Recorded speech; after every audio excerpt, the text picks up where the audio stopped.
It's been a rough couple of days in Smash Brothers Ultimate. PK Podcast. Stop. PK PvP. PK Depression. Whoa.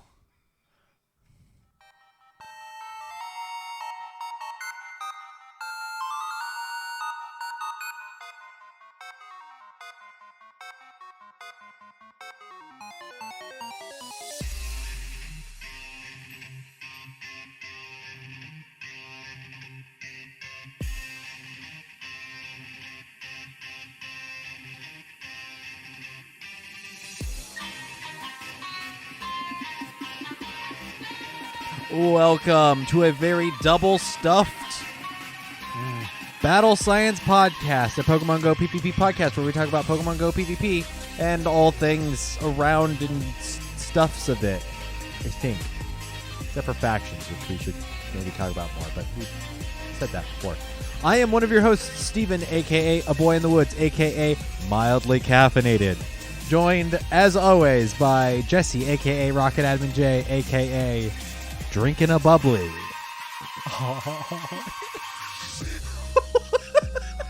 Why? Why did you do the laugh as if you're like inebriated of a different kind? I saw it, dude. AKA snowboarder. I saw snow 2 weeks ago. You were. Did you? I went up to the pass. Oh, that's right. Yeah. Goodness gracious. Yeah, I think there's still snow in the mountains, but it's like 70 degrees and sunny outside. That'll change quickly. I'm wearing a tank top. Summer's here. Or at least I'm trying to will it into existence. Because this weekend was bad. Yeah, we had the holiday weekend, and it was rainy and gross. it wasn't... I was outside the whole day on Sunday. Where'd you go? Seattle. Oh, that's right. Yeah, I went to the Mariners game. We lost. We had bases loaded, bottom of the ninth, with 2 outs remaining, and we give them a double play. Yikes. Set your expectations. The Mariners are not going to win in that scenario. You give them a little hope, and then you lose. And then we went to the Sounders game, which was significantly better because it's the Sounders. What's the date? Today? March 31st. Not March. Hold on. Different month that starts with M. It's May 31st, 2022. Or when you're listening to this, it's into June. So time... June 3rd if you're listening the day it comes out. Huh? June 3rd if you're a regular listener. Yes. Or June 3rd after. Yeah, June 3rd when this comes out. Oh, boy, we have a ton of June news, a ton of Season of Go news, which is the new aforementioned season. June, July, August season. Do you see in the logo you have the fast forward, the stop, and the play button from like a remote? Yeah. No. Yeah. It's kind of cool. Huh. It's like fast forward in Season of. There's a little fast forward icon underneath it. Huh. And then the left side of the G has a little stop square. Okay. And then I think the far side of the O is the play icon. So fast forward, stop, go. Huh. I mean, you can maybe read into it that there's like time stuff going on or someone's playing with a VCR or something. Well, we do have the the Pokemon Scarlet and Violet announcement tomorrow. I wonder if think we'll get connections there. I mean, they got to promote the new product. They probably will. Right, They've but done I it for imagine every IP since then. I imagine we get more promotion stuff when the game launches. Probably in November, I think is what it was. That sounds about right. I mean, we'll get teases. We might get a little bit of sprinkling of something here in the next couple months leading up to it, but we'll probably start getting stuff. Probably get some forms or something. Maybe.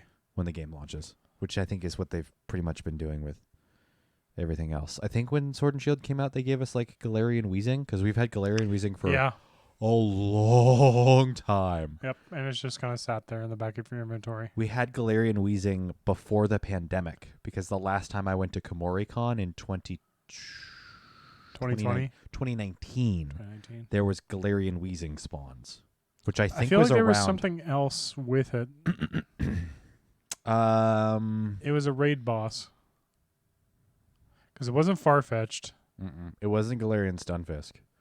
No. Was Marowak out at that point? That's a Alolan, though. Oh, that's true. Anyways.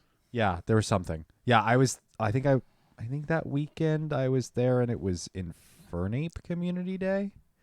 Chimchar? Chimchar Community Day, like a really long time ago. So, yeah. Yeah. That's Back when starters were in community days. That's a wild thought. You're. I hate that you're right. That's rough. Let's see. The Triple Ps. Triple Ps, Patreon podcast producers. You can be a Triple P, like the wonderful. By the way, this is from May because June hasn't started. I'm sorry. Dolphin93, James, a.k.a. Jimmy Bo, a.k.a. Jim is him, Winston the Champ, Evo Stevo, and Jamar, or as we were joking around, Yamar. You can be like our wonderful Triple Ps, Patreon podcast producers, by going to patreon.com/battlescience and backing us at the $5 tier or higher. Per month, we'll get your name read on the show. You also get access to the wonderful, that's maybe tooting my own horn a little bit too much, the Battle Science After Dark podcast, where we talk about absolutely whatever we want and swear while doing it. If you want to hear us in all of our naughty language glory, you can go over to patreon.com/battlescience and back us at $1 or more and get access to the Battle Science After Dark podcast. So you can get access to all of them if you scroll back through or you search in the tag. I believe they're all tagged BSAD. So you can search by Patreon posts that way. Good evening, Jimisham.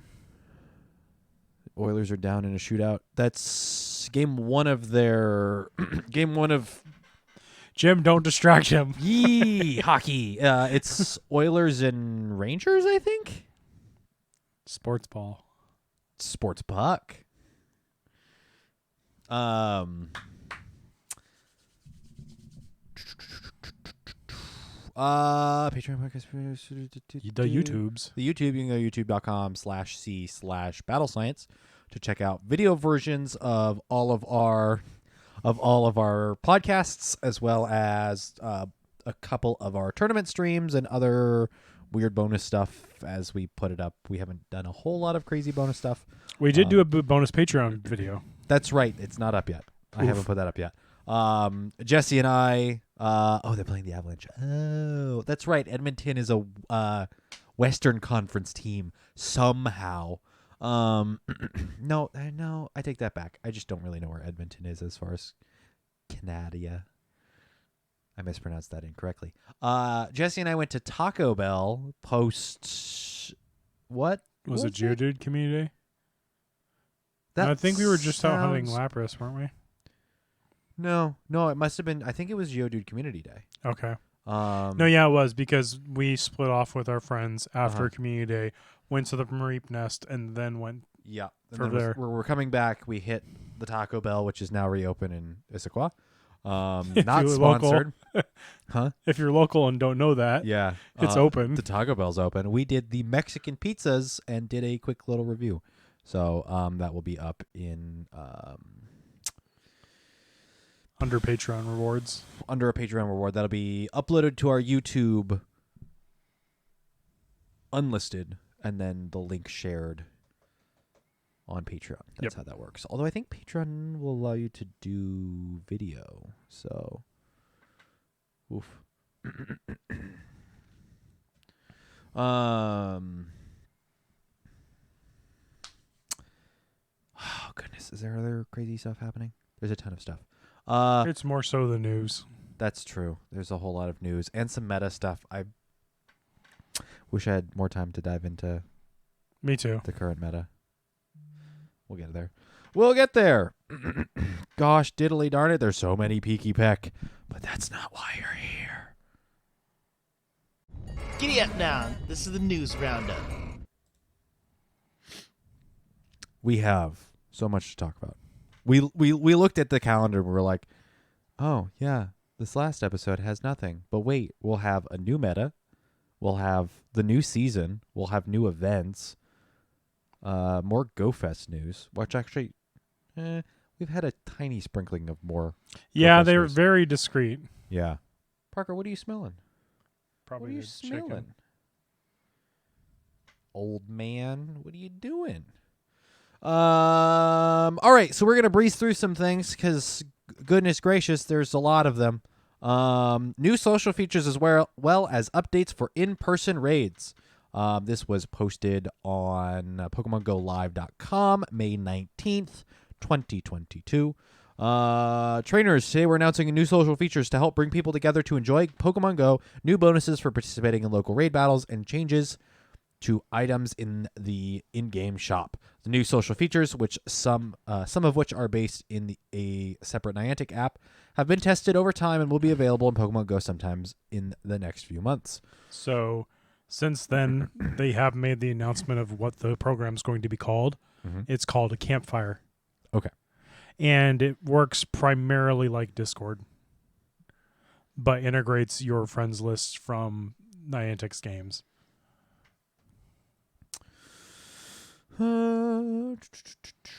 Our hope is that these features will make it easier for trainers to communicate with each other, discover new communities, and enjoy local raid battles. We know that this feature is much needed, and we look forward to making the social experience even better over time. As of this month, Mega Energy and Rare Candy XL are available as rewards for completing local raid battles, making it easier to evolve and strengthen your Pokemon. Also, starting on May 23rd, the shop's One Pokecoin event box will no longer include remote raid passes and will instead feature a rotating array of items. Which we've already seen taken into effect. Yes. The first one we got was three super incubators Yes. for 1 coin. Mm-hmm. This yesterday is the 3 Poffins, 20 Great Balls, 20 Pokeballs, or maybe more. And then what was the other item? I think raspberries. That sounds right. Or potions. Yeah, I don't remember exactly. It was something rather benign. But more the or less, you got the were- Poffins. Yeah, the Poffins, I think, were the bigger thing. Trainers all over the world have helped Pokemon Go continue to thrive and grow over the past 2 years. Now we're excited to get back to playing together in person. To support players who have difficulty reaching gyms, we will continue to work on solutions such as tools for community leaders to organize local events and faster approval for new gyms. So some of the stuff that's not here on this announcement, one of the features, I think Kelsey mentioned it, the new Community manager? for Niantic. Mm-hmm. More specifically, I think for Pokemon Go, they said that there will be features including the ability to adjust gyms and more incentives for people to power them up to increase their radius for players that might have issues being able to get places to easily more so access them. There's also been mentions of the ability to be, I don't want to say disabled is the right word, but maybe movement impaired or have difficulty. People with difficulties moving around might have things that they can incorporate on their account to help them adjust in those situations. Niantic hasn't really gone into much detail on that, but that is something I have seen mentioned around. Another thing was, and I think the biggest outcry to this announcement that's not here, was the adjustment from 3 remote raid pass bundle being $250 brought up to $300, and then the box in shop I think is 2 remote raid passes and 1 regular raid pass for $300. Yes. So Or no, sorry, $250. Here's the interesting thing. So they said initially, months and months and months ago, that the remote raid pass would be $300 or would be a higher price than what they listed it at originally. It was discounted for COVID. It was discounted for COVID to $250 rather than the $300, which brings it in parity with Buying just individuals. buying individuals or the regular used to be raid pass, now premium battle pass. Right. I think that's what it's called. Is it I think it's just premium pass. premium pass? Yes. The orange one. The orange one. No, the orange one is the free one. The green one. Yeah. For me personally, this doesn't change my approach much because usually raid nights I'm the one driving around inviting everybody else by myself. Yeah. So people understandably were upset with, I don't know what, maybe wasn't the greatest communication, because they There was no communicated. It just communication. wasn't. There was no communication on the price adjustment. Well, there was. It was just months and months and months. Well, ago. no, they did say that was going to change, Yeah. but they didn't say when. And when they did it, it was just There was done. no heads up. Yeah. There was no heads up. Yeah, that's true. Legally, they don't have to. No. I mean, just like your employer in the United States, your employer is not required to let you know that your schedule has updated, even if it is within 24 hours of that shift. I had to look that up. Yeah. I can't imagine why. Wage slaves. That's a whole other podcast. Maybe that's a BSAT. I don't know. Oof. Horror stories. No, just how absolutely Messed up our systems are. messed up our systems are, and how furious I'm sure I we can could get a few people to comment on that. I can get furious. I love walking around my new job and just every once in a while saying unions, and having some people probably be like, no, because there's a couple of pieces of literature that are around. Don't talk about your wages, and I'm like, I am gonna talk about my wages all as much as I feel like it, because that is what I'm legally allowed to do. You almost swore. I saw it. Did I? You almost said the bad word. I don't know what I was. I saw you pause. I was gonna say to my heart's content. Okay. Yeah. Talk about my wages as much as I feel like it. But yes, the rework, it sucks. Niantic, go outside. I don't Touch think grass. it sucks. The touch grass part is that. I mean, that's June, July, August. Pokemon, go touch grass. Season of go touch grass. We'll get to that. Very soon. Yeah. I think we've talked about it before. There's a very odd disparity between what the players, or at least I would almost say vocal minority of the player base, wants and asks for on, sites like Twitter. That they're very vocal on keeping the bonuses. The pandemic bonuses, and realistically, that's not unrealistic considering the pandemic isn't gone. And our case rate, to my knowledge, is as high as it's ever been. It's just that we have more people vaccinated, so that it's not as effective. It's not as effective, but it's still out there and being spread because people are not being masking people. up and going back to quote unquote normal. I'm sorry if you've been listening to the podcast for the last 2 years. You've heard me talk about that probably at least once a month, if not more. It sucks, but it was expected. There's a disparity between what the vocal minority wants and says that they want versus what Niantic has said that they're going to do via their 3 core pillars, one of which are being exploration and building a community. Yep. Which I can understand. There's just some oddities as far as how they go forward presenting that info. Yeah, they seem to really want to do that, go outside and explore 110+%, to the point where I get that's a core pillar and that's something they want to strive towards. But at some point you push that so hard, you drive away your community. Yeah. You drive away players, which, I mean, I don't know. If they're happy just with because that it's progress, nice in then California doesn't mean it's nice everywhere in the world. great. I mean, yeah. Not attacking the California branch directly, just No, I think just because it's nice in small pockets and everything doesn't mean that things are peachy everywhere. Things are absolutely not back to normal, quote unquote normal. There has to be a better medium between these. What that looks like, I couldn't tell you off the top of my head. There's again, there's a whole other podcast. 2019, A whole other. pre-pandemic. God, I miss it. But do I? Yeah, there's whole other conversations and topics and bringing up stuff and. That would just I'm no drag this expert podcast here. on longer than we needed to. Yeah. Maybe some other time if people are interested in hearing that kind of discussion, then we can, do maybe a round table or something and bring in more data on pandemic stuff or whatever. So we'll see. Social features, talk to people, chat. Maybe they'll give you emotes. Maybe you can floss on people after you beat them in GBL. I don't know. I don't know. Probably not. It looks like it's just text. Discord kind of replacement side edition thing. It's weird. A local of our friend community leaders that I've spoken to said they're more or less going to use this as a directory to take them to their Discords. Be like, here's our community in this app. Mm-hmm.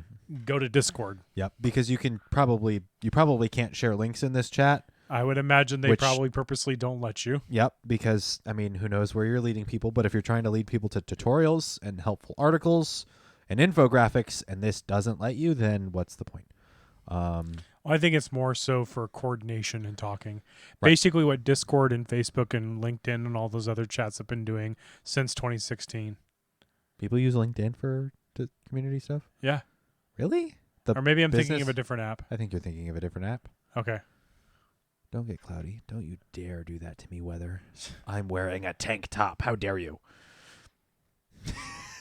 like that gives me any power over it if the sun stays out. It's Western Washington. Save your dates. We're going to speed through some dates. Community days. Saturday, June 25th. Actually, you know what? I'm going to take my own advice. Go into my calendar. Let's go. Calendar. Saturday, June 25th, 2022 is a community day. Is it a morning or afternoon? They don't say. Convenient. Yeah, that's one thing that I would love for them to put. I'm going to switch it over to...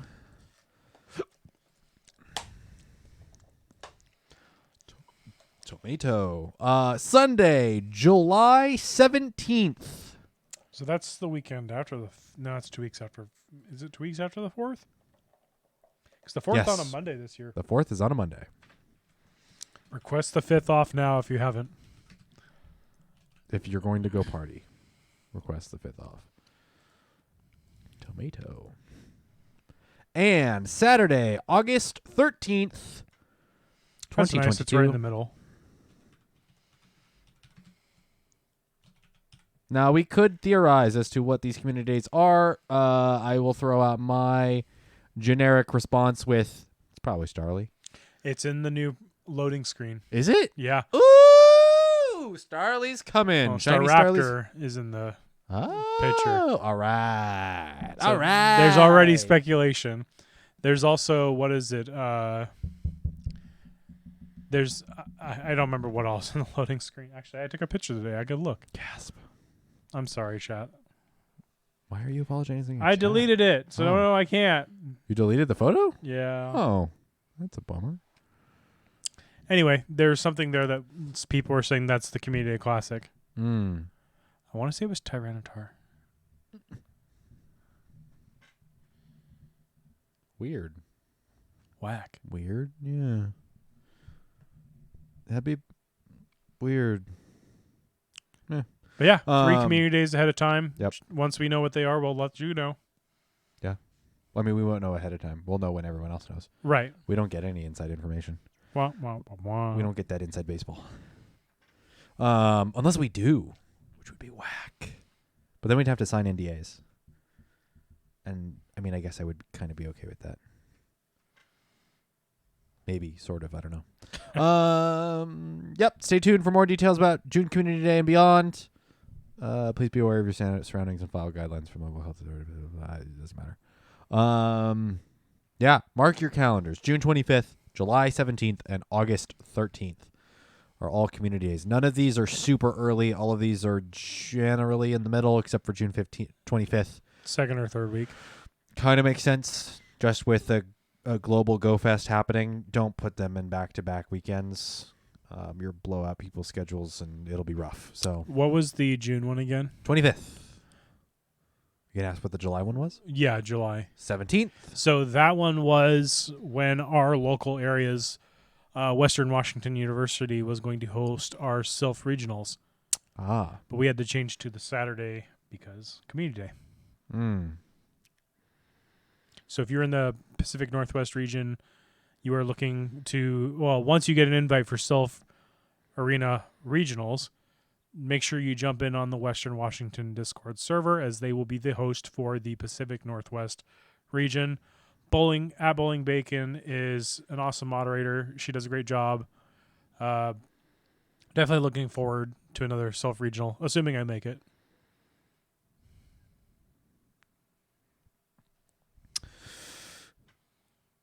Yes, things, fun stuff. Manage your box space. Save some Pokeballs. Do that stuff. Tickets for Pokemon Go Fest Seattle are now on sale. If you don't have this on your calendar and you're interested in going, I don't think they've cut off tickets or anything. To my knowledge, I don't think they sold out of any tickets. I haven't looked. Have we heard anything? I haven't heard anything. Okay. I mean, you and I already have tickets. We have tickets for Sunday. So if you want to come hang out, actually, we'll be there all weekend. Woohoo! Hoo-hoo-hoo-hoo. It's a Winnie the Pooh laugh, or is that Tigger? I don't remember. Pokemon Go Fest continues its world tour with a stop in Seattle, Washington. Seattle Center Park, just Seattle Center. There is no park. It's weird. And the city of Seattle will host this massive event from Friday, July 22nd to Sunday, July 24th. And yes, you read that right. This year's Pokemon Go Fest is too big to be contained in a single park. It's actually just a small park. It's just a smaller park. That's why. So this incredible event will happen in the city itself with 2 unique event experiences each day, one in the park and one happening in Seattle. There's more to explore than ever before. So 2 quick notes. The funny thing, everybody was panicking when they went to go buy tickets because they didn't read this announcement, because when the tickets went live, this was 404'd. Oh. This page was 404'd for like the first 10 to 15 minutes. Oops. And so everybody found out you could start buying tickets in the app. So they flooded the app, and it crashed the app's purchasable store for a while. Nice. And when you went to go buy your ticket, it said pick a day. We kind of assumed it was going to be individual day. But then it's like pick an experience time period. Yes. And I frantically got on our chat and was like, Steven, what are we doing? Yeah. So it's, to boil it down, you have a ticket for the entire day. It's from, 9 to 7? Like a really long time. 9 to 7. 9 to 7 in total. Yes. For your ticket. Yes, sorry. You get one ticket for an entire day within the 4 days. So Friday, Saturday, 3 days. Friday, Saturday, Sunday. Or is it 4 days? No, Thursday? It's Friday, Saturday, Sunday. Friday, Saturday, Sunday. But it is split. You can spend, depending on which ticket you have, you spend either the morning in the park and the afternoon in the city of Seattle, or you spend the morning in the city of Seattle and spend the afternoon in the park in Seattle Center. So that's how they're breaking it up. We have a morning session in Seattle Center for Sunday, so we will be participating. We'll be walking around.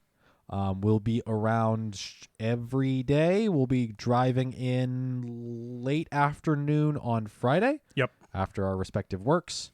Realistically, I might have enough. I just generally don't take time off, so maybe I will request that day off. I can technically take it off. We'll think about it. Yeah, because our hotel check-in time's probably around 3-ish. 3, yeah. Yeah, most of them are. They might let us park early. I don't know. We'd have to look at it. Parking there's not great, by the way. Oh, it's street parking. Oh, for that hotel? Yeah. Yeah. They don't have their own parking? If they do, I didn't see it. Okay. I'll have to look into it. Yeah. It's the same thing for SoccerCon. We had to look into what the hotel's parking There's parking was. lots around. I assume they may control one of them. Maybe. Or they have underground parking. That's what most That's of the other one. Yeah. Most of the other hotels down there do. I won't be going into any further details just because there's still a ton more stuff going on for us to discuss here on the podcast. We'll be around all weekend. There's stuffs and field research and other things. Oh, goodness gracious. Do I talk about the thing here? Which one? The thing that we were going to do? Probably not. Okay. Do I wait for later in the episode? You might as well say it here. Okay. So I in particular, I Jesse's always been reluctant to do the event, and I totally understand your feelings here because you wanted to have a chill weekend and enjoy it in full and be able to hang out with people. I, with a burning passion, wanted to host a PvP event here in Seattle. Events like this don't come to Seattle generally. And I imagine after it happens here in Seattle this year, unless there's a contract for it to be happening multiple years, like it seemed there was in Chicago, I imagine we won't see GoFest here again. Yeah, I don't think it'll be another one. From some of the scuttlebutt we've heard, and I won't go into details because I don't know how much of it is confirmed, how much of it is just rumor, or if anyone's going to get in trouble for it or anything like that. I don't know if GoFest will happen again here in Seattle, which is a bit of a bummer, but to be expected with what's going on. With it happening here in Seattle, I really, really, really want to be able to put on an event, and at least have us be a part of it. We just can't financially put an event on at this point. Yeah, I think this is one of those things where they've experimented. We had Stuffle Community Day hosted by Niantic at Seattle Center. We've had the remote GoFest last year, as well as Johto Tour at the Seattle Center, and Niantic was present. What was the most recent one? They were also there for Geodude, but we went to Bellevue for Geodude. Yep. They've definitely been scoping out the place and seeing how well it works. I think one of the other things, too, was it took them forever to announce that they were going to do these tickets. A lot of people were having their doubt and concerns that they might actually cancel it because rumor was they were having problems securing location venue, but what's the permits? Permits is the word I'm looking for. Thank you. But lo and behold, it worked out. If they do another one here in the Pacific Northwest, I agree with you. I do not think we'll see another one in Seattle. So if you are local to this Pacific Northwest region, Oregon, Idaho, Washington, or maybe southern Canada, definitely try to get out to this GoFest if you want. Here's the thing. I've talked with everybody that's been to Chicago and everybody that's been to these other locations for GoFest. It's 70% social experience, 30% in-game content. Wow. Because you're going because everyone in the same environment is in that mindset. You're there to hang out with nerds. It's like when we go to PAX or to Comic-Con.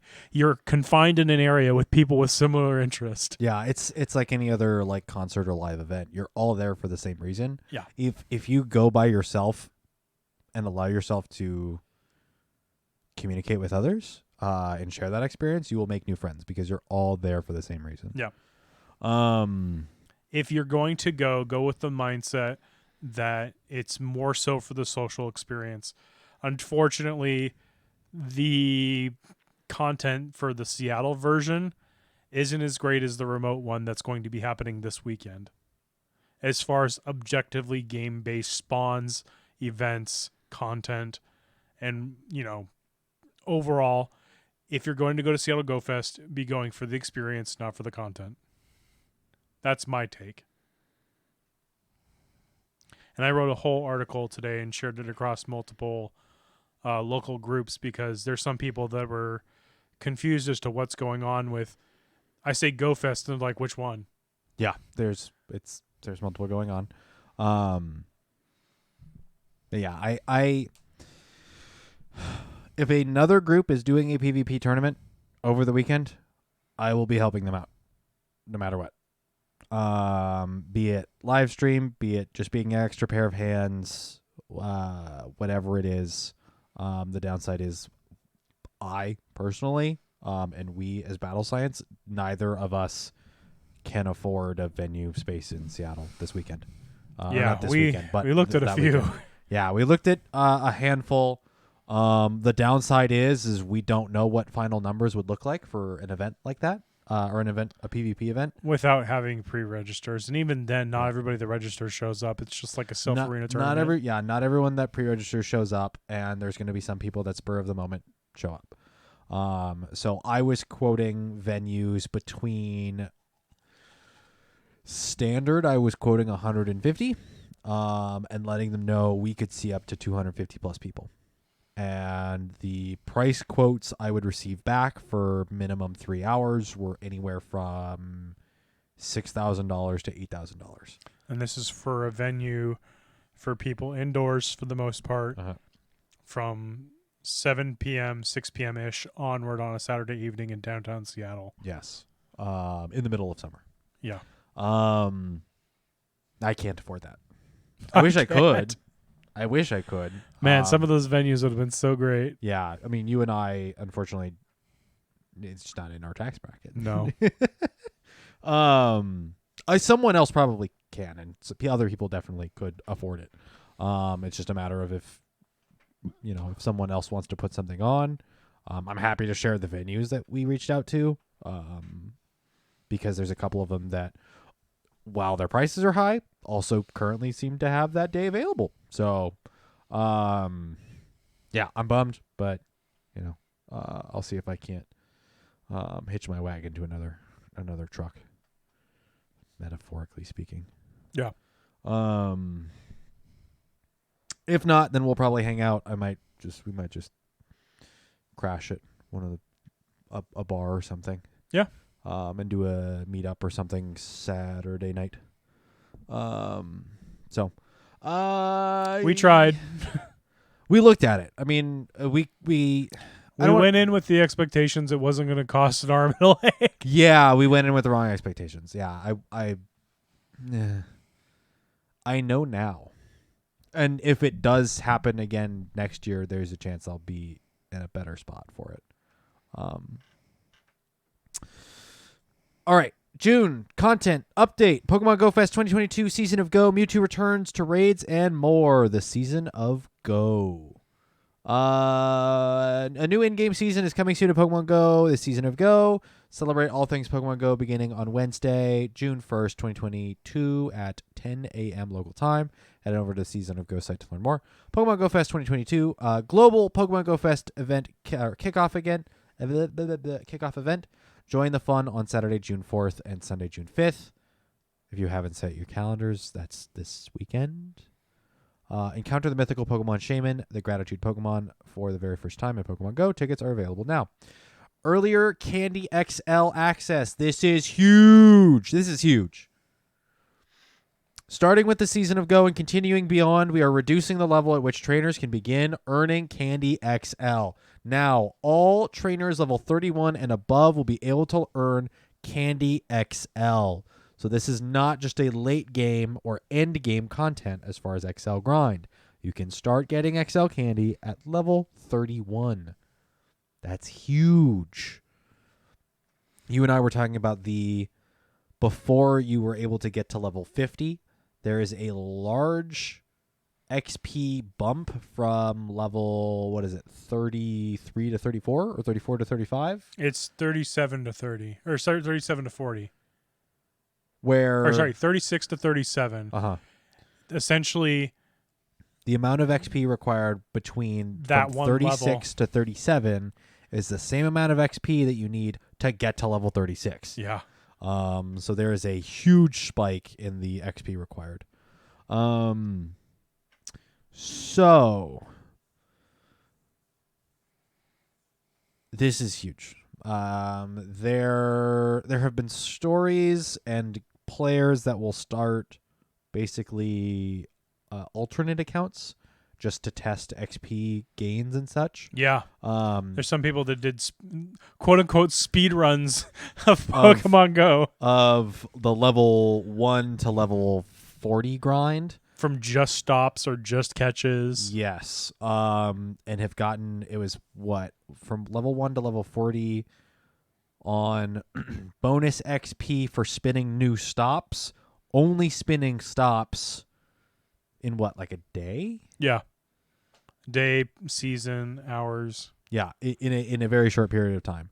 Not saying that it isn't difficult to get to level. Not that it isn't difficult to get to 31. Depending on your playstyle, it can take a little while, but getting to level 31 is significantly easier than getting to level 40 Correct. or beyond. Right. So This is a great incentive for people to start considering what they're going to invest in. And I know there's content creators out there like Trainer Tips that have recently put out videos kind of saying, here are things that for the entirety of what we know for Pokemon's existence as a franchise, these Pokemon will consistently be the best at what they do. One example is Gengar, because it Megas, it is the best ghost type for DPS and TDO throughout the entirety of Pokemon's existence. What that means is it does the most damage, even though it's somewhat glassy, throughout its battling in gyms or raids or however you want to use it. It has the best potential as a ghost type, so that's a safe investment. We see Ghastly every time there's a Halloween event. It's like one of these staples. So getting an early start on that this next upcoming October, you should have Ghastly and or Gengar because we've had the Megas. We've had multiple times where it's featured. Just Gengar is a good investment for XL candies, and with events like obviously the Halloween coming up, you'll be able to start, if you're level 31 or now or below or above, you will be able to start accumulating those XLs for your Gengar. watch as this year they finally don't put Stop Gengar. doing it. They stop putting Gengar all over the place during a Halloween event. It's like, what, every time we have a dragon event, there's Dratini everywhere. Yep. At some point, they'll have to stop. Ooh. Upcoming events. Running from Tuesday, June 7th to Sunday, June 12th. Adventure Week. Get ready to explore the wide world of fossils and rock-type Pokemon during this fan-favorite event, running from Tuesday, June 7th to Sunday, June 12th.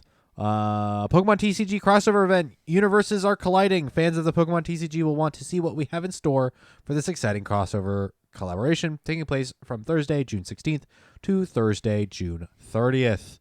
This is leading up to the release of the Pokemon TCG release of the Pokemon Go set. Just so you are aware, they are not selling individual booster packs here in the US of the Pokemon Go set. You will have to buy bundle boxes or however they frame it. So I think the two are the Elite Trainer box and then the EV set, right? Elite Trainer box and the EV set are available for pre-order at the Pokemon Center. There will be tins for I think several featured Pokemon, as well as the team leader sets. Team leaders. So Instinct, Valor, and Mystic will have their own Candela, box sets. Spark, and Blanche. They'll either have their own box sets or they'll be like the Shimmering Eevee, where it's They're the focal. big card. The big print. Yeah. If we're able to do an event in Seattle, I have, and fingers crossed it arrives in time, I have an additional Shimmering Eevee set that we would like to raffle off for charity. Fingers crossed. Yes. All the special boxes, everything but booster packs and booster boxes. From Jim on the chat. Which is unfortunate because we've gotten to that point where they won't even give us boosters anymore. And I know as a kid... I mean, the boosters are in the special boxes, though, which is funny. Yeah. But like, selling individual boosters are like... what is it called? Contraband? Like, you sneak those in your pockets. They're easy theft. Oh, all pickpocket. this other stuff. Yeah, there's like... Theft. Yeah, it's they're easy targets. So putting them in larger boxes makes more sense. I think. Yeah, because you can't pocket those as easily. Yeah. It's unfortunate because, like I was going to say, I remember when I was a kid, we had our local comic book store, and that was my favorite thing to spend my allowance on when I was a kid. Because if there wasn't a new... That's another thing, too. When we were growing up, games weren't coming out every 3 months. Yeah. The sheer amount of video game releases these days, like within the last Year. like 5 to 10 years, the amount of video games that have released have shot through the roof. Yeah. So there's a lot more games to play. But back then, I only had to buy an N64 game maybe every 4 months, so I could use the allowance for Pokemon cards or Game Boy games back then. Mm-hmm. I think at one point so when the Pokemon card game first came to the United States, they had the booster box for the first set, the one with the Charizard, Blastoise, Venusaur booster packs. And I want to say Pikachu was one of the fourth ones on the boosters. My cousins and we pooled together, did summer chores, and I want to say it was July. We all went to my grandparents' house, and we cracked open, each of us, I think it was 12 booster packs. Like, we just all bought a box and just sat out in the yard on a blanket and just cracked open packs and looked at everything. God, I'll never forget that. My first experience with Pokemon was getting a Magikarp Pokemon card. The one with the really crappy drawing with the fish hook? I don't remember the art of it. I just That's the remember original Magic. one. I don't know if it was an original one or not. All right, I'll pull it up and you tell me. I couldn't tell Really? you. I don't think I could tell you. No, I was like 5 or 6 at the time. Okay. Or no, it was definitely before 6 because I moved to North Bend when I was 6 for kindergarten, but this was back when I lived in West Seattle. So, yes, I definitely couldn't tell you what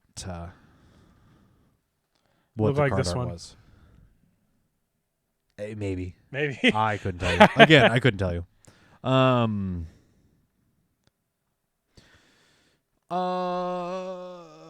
Adventure Week is fossils.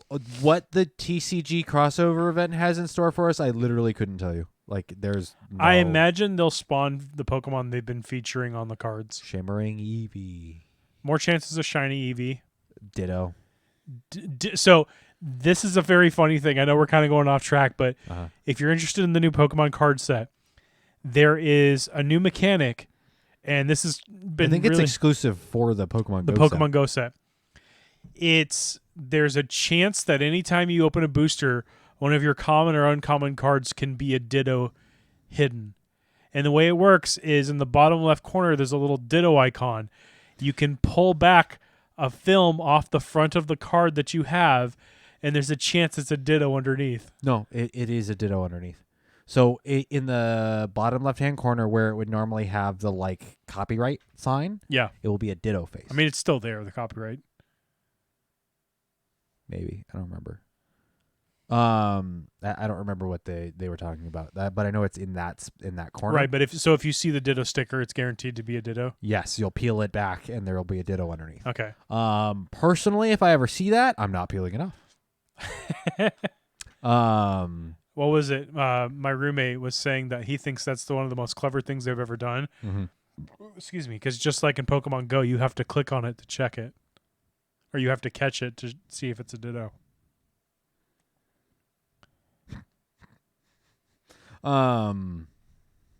Okay, feature Pokemon and raids from June 1st to June 7th. Kyogre. June 7th to June 16th. Groudon. June 16th to June 23rd. It's Mewtwo with Shadow Ball. June 23rd to July 1st. It's still Mewtwo, but this time with Psystrike. So a whole lot of Mewtwo in June.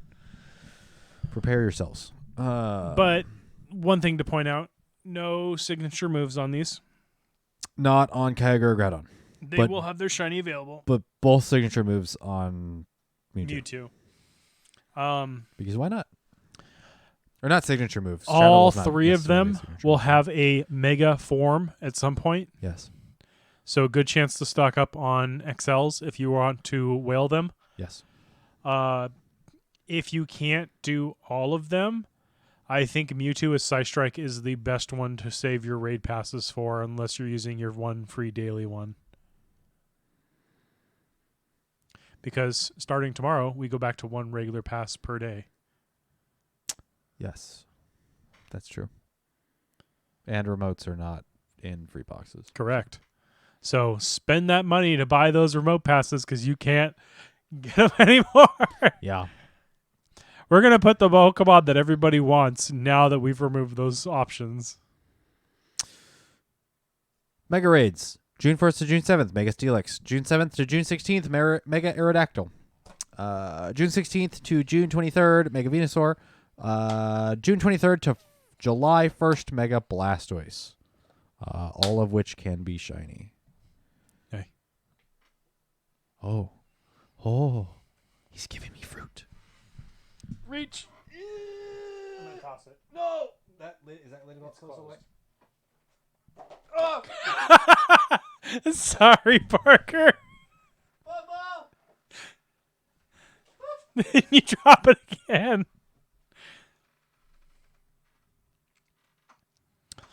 But yes, raids outside of the legendary raids, not great. Not to mention, Clink is going to be a research breakthrough for the whole month. Yay. I mean, all right. Goodness, I need a fork for this. Wait. I have a fork for this. Perfect.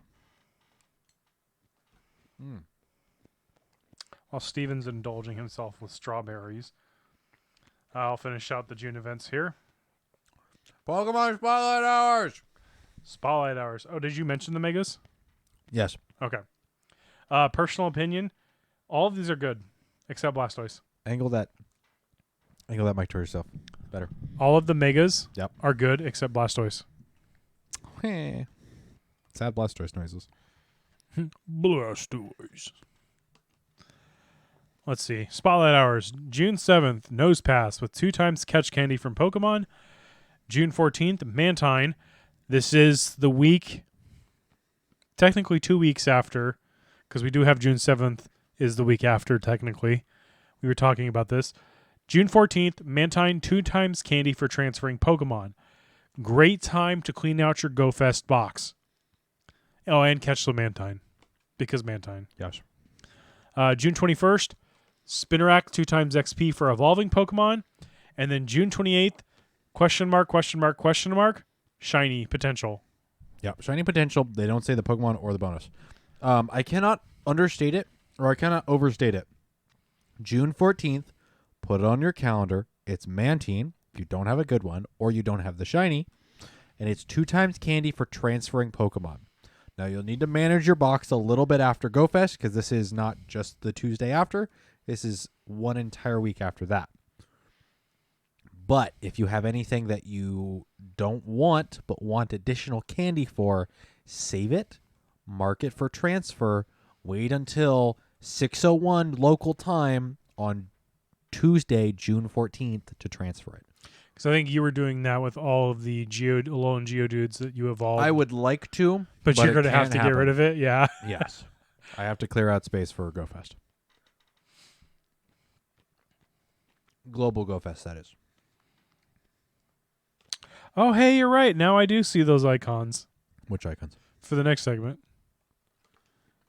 The thing you were talking about before the episode. Oh, the logos in Season of, or the icons in the Season of Go. Yeah. Logo. Yes. Things and stuff and things. Other stuff and things. Come on, container. I need you closed. Perfect. I have enjoyed delicious strawberries. All right. Season of Go. June 1st to September 1st. It's happening. Prepare yourself. GoFest this weekend. June 4th, June 5th. Oh, they recently added the ability you can gift it to people. Yes, you can buy it for someone else. I will not be buying that ticket for you. I'm sorry. Okay. You bought me the dollar research for Geodude. I bought it for today. a lot of people. Apparently. In-person Pokemon Go Fest events. Berlin, Sapporo, Seattle. If you're here in the U.S., Seattle. We'll talk about some other stuff happening. Community days, events. We don't have any idea what July and August will hold for us. There's some bonuses that they haven't told us about as far as the Go Fest. There will be ultra unlocks by completing challenges. I'm sure we'll hear about them very shortly or the day of. Yes. They said that there are ultra unlocks for not only the global Go Fest this weekend, but for each individual Go Fest that not only ticket holders can participate in and help try to unlock, but people that don't have tickets can help unlock and complete those global challenges. Welcome to the chat, Leo. Let's see. Global Go Fest, Go Battle League. We'll talk about that here in a second. Different Pokemon will be appearing in the wild. Big bummer for me. Vulpix is not in any of these. Ooh. Shocker. In cities, you'll see Rattata, Coughing, Aipom, Bronzor, Krogrunk, Patrat, Galarian Stunfisk, and more. If you are in a city, Galarian Stunfisk, go find that in the wild. Bronzor is also probably a reasonable one to look out for as well. And same thing with Krogrunk. And if you're a completionist, the Rattata medal. Yes, that is a thing. Good evening, Protoman. In forests, Oddish, Whippenbell, Tangela, Shuckle, Shroomish, Cherubi, and Young Goose. Cherubi now has the chance to be shiny after, I don't remember what event it was. Spotlight Hour? No, there was an event where its shiny was released, and I don't remember what specifically it was. Wasn't it the jungle one? Yes, that sounds right. Lush Jungle. Lush Jungle, shiny release this current season. If you're in a forest, you can see it spawn in the wild. Downside is random evolution into its two One of its two forms. Yeah, the Cherum forms. One is better than the other. One also looks slightly better as far as shiny, but they're both kind of lackluster. Out of all of these, I think the best one to go for is Tangela. That's a very underrated statement, my guy. Most people are going to be like, no. None of these? Basically. God, remember when Shroomish? Remember with Blossom with Grass Knot was going to be really cool? Breloom with Grass Knot was going to be really cool? Yeah, that was a moment. Mountains, Sandshrew, Onyx, Phanpy, Aeron, Trapinch, Hippopotas, and Golett. I'm down for more Golett. We live in a mountain biome, so that works. Yes, Maybe Golett. Oh, no, you did get your shiny Aeron finally, didn't you? I did get my shiny Aeron, but I'm okay with more. Let's see. Realistically, Golett and Golurk are maybe the better ones here. Onyx for Steelix for Mega is not bad. Yeah. Aeron's probably going to get a Community Day at some point. Who knows? But maybe not this season, unless they really want to make Community Days like not enticing with just the sheer amount of Go Fest stuff going on. I feel like this will be a fall or early January, February Community Day. Trapinch's Final Evolution Flygon is pretty darn cool, if weak, and also hates ice. It shares the same typing as Garchomp. It's a lesser Garchomp. More spammy. It's got Dragon Claw, so that helps. Hippowdon, Hippopotas' evolution, PvP-wise, is interesting with all of the fangs. Crunch, Sand Tomb, And Body Slam. and Body Slam, like a really good moveset on a semi-lackluster Pokemon. And then Golurk is really interesting as a ground Ghost. Honestly, it's one of the concepts, one of my favorite designs. It's like the old school, like 1950s comics, giant fighting robot type thing. Beach and Water, Tentacool, Krabby, Horsey, Whooper, Corfish, Feel, and Dupiter. Dupiter? We know it is called Dupiter. Man, I think we should go spend some time in Kirkland. Yeah. I want all of these. Go get some Spheal. Horsey's cool. Kingdra's got has had some play. Whooper's Evolution Quagsire has also had some play. Kingler unfortunately does not. Yeah, Kingler does not. Tentacruel has had. If they give Tentacruel one better water charge move, it might be more useful. I think what was it? There were people showing me with Surf. It jumps like 20% win rate. And then if you were not able to get a good Jupiter during the water event, was it just a water event?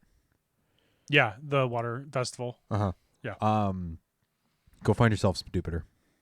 Also, if you're going to GoFest and you want to do not great or not best friend trades, I have 30 in my bank. Nice. Northern Hemisphere here in the continental U.S. Ladybug, Trico, Torchic, Mudkip, Combee, Gibble, Summerform, Deerling, and more. We're getting the Ho-En starters here, which is interesting, I guess. Yeah. Southern Hemisphere, you are getting Spinarak, Larvitar, Turtwig, Chimchar, Piplup, Trubbish, and Winterform, Deerling. So basically, we're swapping from what we've had for the last 6 months. Yes, thereabouts. We're getting Gibble, they're getting Larvitar. They both get megas, so realistically, if you find them, then catch them. Yeah. I've seen Gibble anyway. I've seen both Gibble and Dino with actually what feels like a surprising frequency. But that's outside the events. Outside of the events, I mean, even during some events, I've seen them. Okay. So yeah, no shiny outside of Community Day for Gibble. Yep. A no shiny Dino period. Who's ready for disappointment? Following Pokemon will be hatching from eggs this season. Literally all the trash spawns from 2K eggs, Poliwag, Magnemite, Magikarp, Meditite, Pikipek, Yungoos, Stuffle, and more. There's more. So literally taking all of the trash spawns from this last whole season and It's stuffing a them in 2Ks. It's a literal garbage pile. It's a trash heap. Can I toss my 2Ks, please?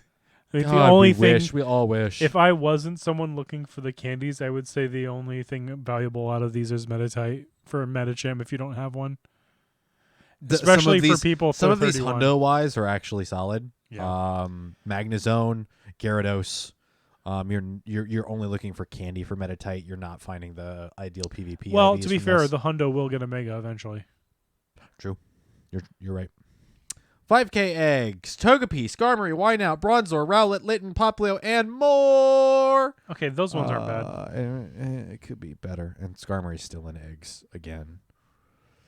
10K eggs, Riolu, Emolga, Axew, Rufflet, Goomy, Noibat, Jamanga. Oh, did this at all change from last season? I don't know, but I don't care. I don't think it did. I mean, there's no Alola And more, by the way. There's more here. Alola, I'm waiting. It might be in there too. Just wait a day and get yourself a 10K egg from any regular stop. Adventure Sync 5K egg rewards. This is some disappointment. Cranidos, Shieldon, Happiny, Munchlax, Roggenrola, and Frillish. Unless you're looking for a Hundo, which would be cool, but I mean, I'll take the Munchlax. I and can't the Cranidos, say or the for Shieldon. certain I've ever gotten a Hundo from a Adventure Sync reward. And you walk a lot more than I do. I'm more or less guarantee myself. Also, I will use super incubators to clear out Those. egg space, so I have space for Adventure Sync rewards. Because By if the you way, do the 50, you get 2 eggs, right? if you do the 50, you will get both the 5K and the 10K. The downside is, as far as item drops, if you only have one spot, you get the 5K first. Okay. It will not give you The 10K. It will not give you the 10K. So it's a in stacking order. Yes. I don't know. I mean, these are cool to get the Hundo from. I think the only one that's weird there is something like Happiny, where I think it only has one move. You can't double move it to take advantage of the baby discount. Right. Which is weird and annoying and dumb and whatever. Cranidos would be a really cool. It at this point has gotten overshadowed as far as a rock type damager for raids, for PvE content. But having a Hundo, it's been around. Oh, it's Hundo, incredibly having a shiny. great for raids Uh-huh. and rockets. Yeah. I imagine if they give that rollout, it might have a little bit more play. Does it learn rollout in the main series games? I don't know. Wait, hold on. Rock and Roll is shiny is released, right? Yes. Why is it not marked to be able to get the shiny in game and from 5K eggs? Because they don't want to turn it on, probably. That more Or it seems might be like just- some miscommunication. Yeah. Also, Snorlax's shiny is available, but Munchlax's shiny is not. I'm not the dev, sorry. Whack. Pokemon Sleep confirmed. 10K Adventure Sync rewards. Dratini, Bagon, Beldum, Railu, Dino, Gumi, a.k.a. Seriously, give them the hundo. Dragon eggs. Dragons. Beldum, Railu. Honestly, all of these are Master League eligible and either Master League or Mega eligible. Or both. And are really good. No, yeah, you're right. The first 4 have megas. Uh-huh. It's like, wait, Salamites. Oh, yeah. And Dino has its shiny available, and Hydreigon is not fantastic, but also might be getting a community day still. Probably is. Goodness, Niantic loves money. There's nothing that doesn't bring the community together like a Dragon Community Day. Oh, yes. And then there's Gumi. Hi, Gumi. It's weird. To be fair, I do use Gudra and Ultra. It's fun. I was going to call you a name. You weirdo. The Moist Dragon Pokemon. Earlier, XL Candy Access. We talked about that before. If you missed it, level 31 and above players can now earn XL Candy. Seasonal bonuses. Increased friendship bonus damage for raids. Guaranteed Candy XL Pokemon or guaranteed XL Candy when trading Pokemon. So remember the season, not this season, the season before where when you traded a Pokemon you got an XL Candy? It's back. Do your 100 trades. It's free XL Candy. It's free. It's free. We're giving you the candy. We're giving you the trades. 100 trades per day. That's 100 XL candy. It's free. Lure module duration extended to 1 hour. So rather than being 30 minutes, it is an hour. I like that. Here's my one complaint. It's maybe I shouldn't complain because they'll take it away. It's the season of go outside and sit under a lure for an hour. And touch grass for an hour.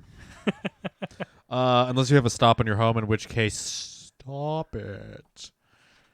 I mean, if we go Stop somewhere like that. for us, Old Snoqualmie or the train depot in Issaquah, we lure up everything. We can maybe do 2 loops around everything. Guaranteed gifts from Pokestop spins, which I want to say is still going on. Why isn't that just a permanent thing? I don't know. Maybe so that they can take it away later and... Be like, haha, bonus. Nah, it was a bonus. Whatever. Surprise, it was me all along. Bonus gifts from stops. Guaranteed, yeah. 1 extra special trade per day. That's a which is big cool. one. That's a big one when you want to get XLs for Megas. That's very cool. Or for Legendary, sorry. Yes, if you have an excess amount. So if you're doing all the Kyogre, all the Groudon, trade those. All the Mewtwo, because again, Mewtwo's getting not 1, 2 megas. Yep. It's basically pulling a Charizard. Yeah. Increased damage for Pokemon participating in raids remotely. AKA, it's doing the same amount of damage as if you were in person. 1 extra Pokemon candy when trading Pokemon. So not only are you guaranteed Candy XL, but you're getting an additional regular candy. Increased incense effectiveness while moving. So more effective than what it already is? The same effectiveness as it already... Wait. No. It's effective. It's only effective while you're moving. And now we're making it more effective while you're moving. Potentially? That's bizarre. I don't know. Yeah, Because that's currently it's how what I every read it. it spawns. Every 2 minutes, roughly. Well, so when When you're not moving, it's 5. back in the day it was 30 seconds. Spawn every 30 seconds, doesn't matter if you were moving or not. So I wonder if it's bumped Back up to a 30. God, I hope not. That's a lot. You'll want to be fast catching. Yeah. Especially if there's other stuff around that you're also wanting to catch. Jim and Sam, you are right. Guaranteed XL per trade is the best reward. And by the way, you have 90 days to use it. And by the way, you have 100 trades. Technically, you 900 XLs. Yes. Technically, you have 101, potentially 102 at this point if you do your special trades first. Right. Because for some Technically. reason the game doesn't count special trades if you do them first as trades. Yes, it's weird. I don't get it, but it's a thing. Okay. Stuff and things. Things and stuff. This isn't right. This is Interlude Season 11, but it has stuff from this season, so that's weird. I might have sent you an older picture that was wrong. Maybe. I don't know. Are you ready to do the thing? I'm ready to do the thing. Let's do the thing. Welcome to the meta-analysis. All right. Go Battle League Season 11 update. AKA, there's no update. Go Battle League Season 11 is set to begin after a relaxing season off. It's time to get back to battling with Season 11. We never took a break. Whatever. We've got a whole slew of new cups just waiting to be won. And of course, we can't forget to mention the ongoing Pokemon Go World Championship Series events to keep. Were you going to say something? I was going to say, which, by the way, was amazing this last weekend. Yes. We weren't there, but it was cool to see remote. Keep up to date on the latest Pokemon Go World Championship Series events on the Play Pokemon site. Season 11 start date, rank resets, and end of season rewards. Go Battle League Season 11 will start on Wednesday, June 1st, 2022 at 1 p.m. PDT. The season of Go starts at 10 a.m. PDT. The season 11 starts at 1 p.m. PDT. So slight difference in the starts of the two different seasons. The following will occur at the beginning of the season. Email. Ignore that. End of season rewards will be available on the battle screen. Your Go Battle League rank will be reset. Rank up requirements will remain the same as in Season 10, which is win a certain number of battles for most levels for levels 1 to 2. I don't think it's 1. I think it's just do battles from like 1 to 10. You don't necessarily have to win for the early levels. I think it's 1 to 5. Okay. There's a certain number of levels in the very beginning where you just have to play battles. Correct. And then you have to win a certain number of battles starting at another level. Correct. But levels, I believe it's 10, 15, and 20. To get to those levels, you just have to play 5 matches. Correct. Those are the levels where they give the different sets of items. An entire set of 5. So in the case of from 14 to 15, do 5 battles, but you get rare candy for every single win. You get 3 rare candy for every win you do in that set.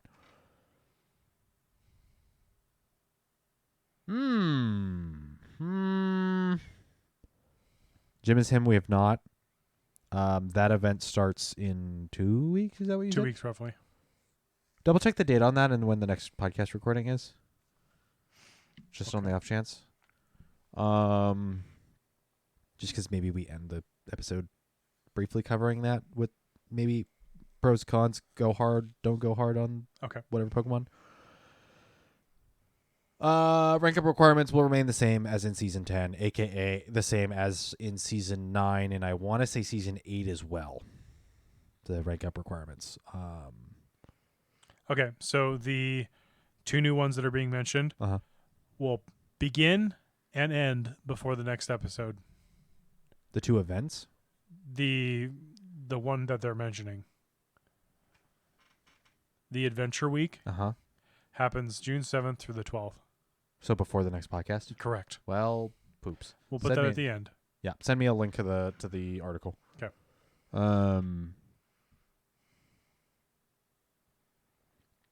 Okay. Actually, there's something really cool happening, and I don't know if you missed it or if you saw it or what the deal is. So June 1st through June 8th, 1 week, Great League. With Great League Remix as well. June 8th through 15th is the Ultra League and Catch Cup Go Fest edition. Did you hear about this? No, sorry. So the week after Go Fest is Catch Cup Go Fest edition. I'm sure lots of people are excited about that. Yes. So anything you catch during the Go Fest window of Saturday and Sunday, you'll be able to use for the Catch Cup that week. So from Tuesday to Tuesday. Ooh.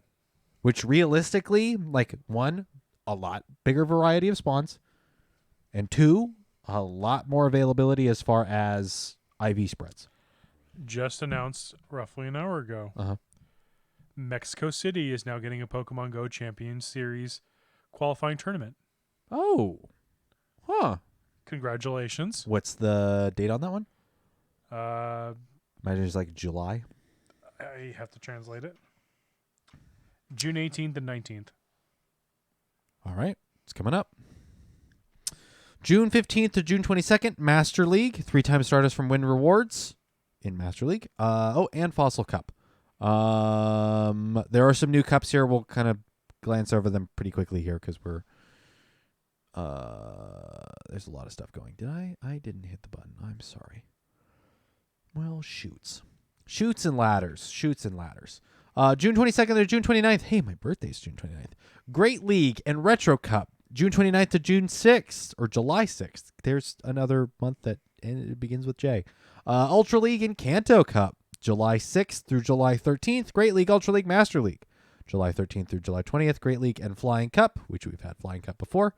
July 20th through July 27th. Ultra League and Little Cup Remix. That's kind of refreshing. July 27th and August 3rd. Master League and question marks with 3-time Stardust from Win Rewards. Setting it on Discord. Okay. August 3rd through August 10th, Great League and Element Cup. August 10th through August 17th, Ultra League and Summer Cup. August 17th through August 24th, Great League and Flying Cup. August 24th through September 1st, Great League, Ultra League, and Master League. Also, sorry to interrupt again, Uh-huh. regional invites have been sent out via Silph. Oh, Silph Leagues. Jeez. Like right now? Yes. Jesus. Well, howdy. We're in the meta-analysis, so congratulations. Check your thing. Did you get one? I'm looking. Don't shout directly into the microphone. Shout off to the side of the microphone if you get one. Silph is broken. Nice. I would expect nothing less. Season 11 Go Battle events. Go Battle Day Mankey, Saturday, June 18th. From 12 a.m. to 11:59 p.m. local time, a Go Battle Day featuring Mankey plus the return of a featured attack for its evolution, Primeape. The return? I don't think it's gotten cross chop before. Does it have cross? Legacy. It was Legacy? Oh, fascinating. Bro, excuse me. Goodness gracious. Fascinating. Bonuses. 4-time Stardust from Win Rewards. The maximum number of sets you can play per day will be increased from 5 to 20 for a total of 100 battles from 12 a.m. to 11:59 p.m. local time. Featured Pokemon Mankey, available from 11 a.m. to 2 p.m. local time. Mankey will be guaranteed to appear as a reward encounter. In each set, the first win reward from the basic track will be a reward encounter. The second through fifth win rewards will remain unchanged. All win rewards from the premium track will be reward encounters. So if you win a set where you put on the premium pass, you will get 5 Mankey encounters, even though they're not ideal PvP IVs. You're getting 10s and above. I'm sorry. He got it! I'm in. Jesse has gotten a regional invite. You should check yours. Really? Yes. I don't think so. You got invited last year. I got invited last year because I ran Thick Team and tied for Just first. check. Where you at on the announcements? We're talking about Mankey. Primeape. If you evolve Mankey during the 3 hours of the event, the Mankey spotlight hours, I don't Battle know. thing.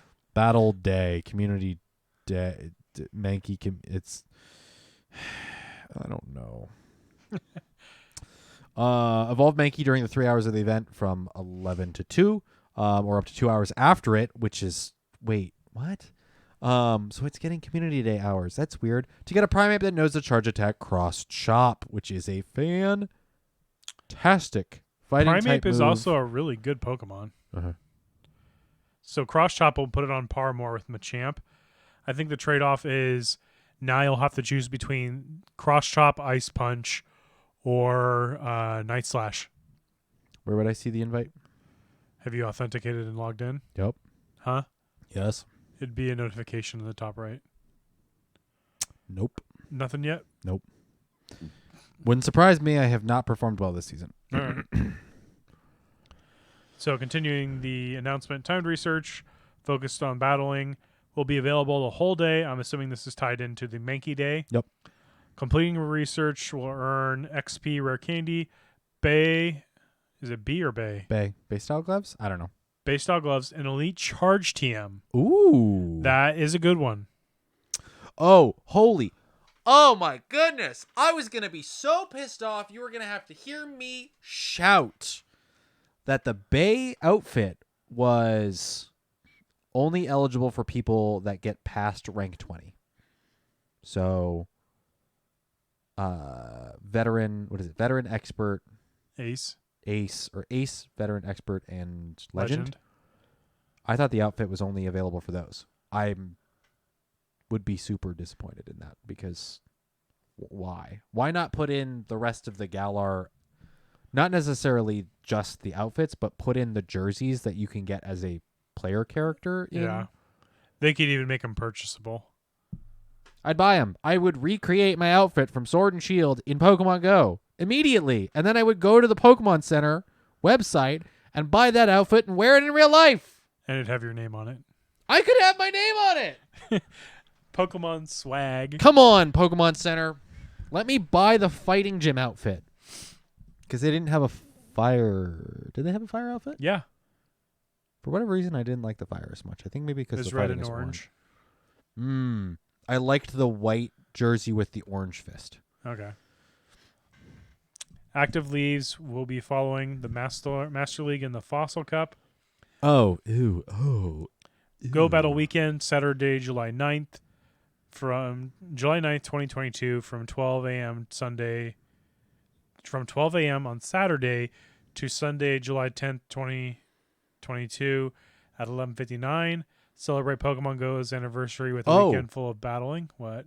No, so this isn't 24 hours. This is 47 hours and 59 minutes. Yeah. This is an entire weekend. Yeah. Go Battle Weekend. It says right there. Great League, Ultra League, and Master League will all be available, and it's a full weekend. That is Pokemon Go's anniversary. So we will probably see some other additional benefits and stuff too. Some other fun events. Donut dog. Pokemon Go World Championships event. Celebrate the World Championships event. Championship final with a battle-focused event. Stay tuned for more details as we get closer to the event. Active leagues will be the Great Cup and Fighting Cup. And then I'll let you go ahead and run over those Season 11 rewards. Because I know you want to talk about those. I do love me some Pokemon Go World Chocolate Championships. Some chocolate championship cookies. Bad puns. Guaranteed rank up encounters. At rank 1, you'll get Machamp. At rank 6, you'll get Mindfu. God, it's terrible. I am so sorry.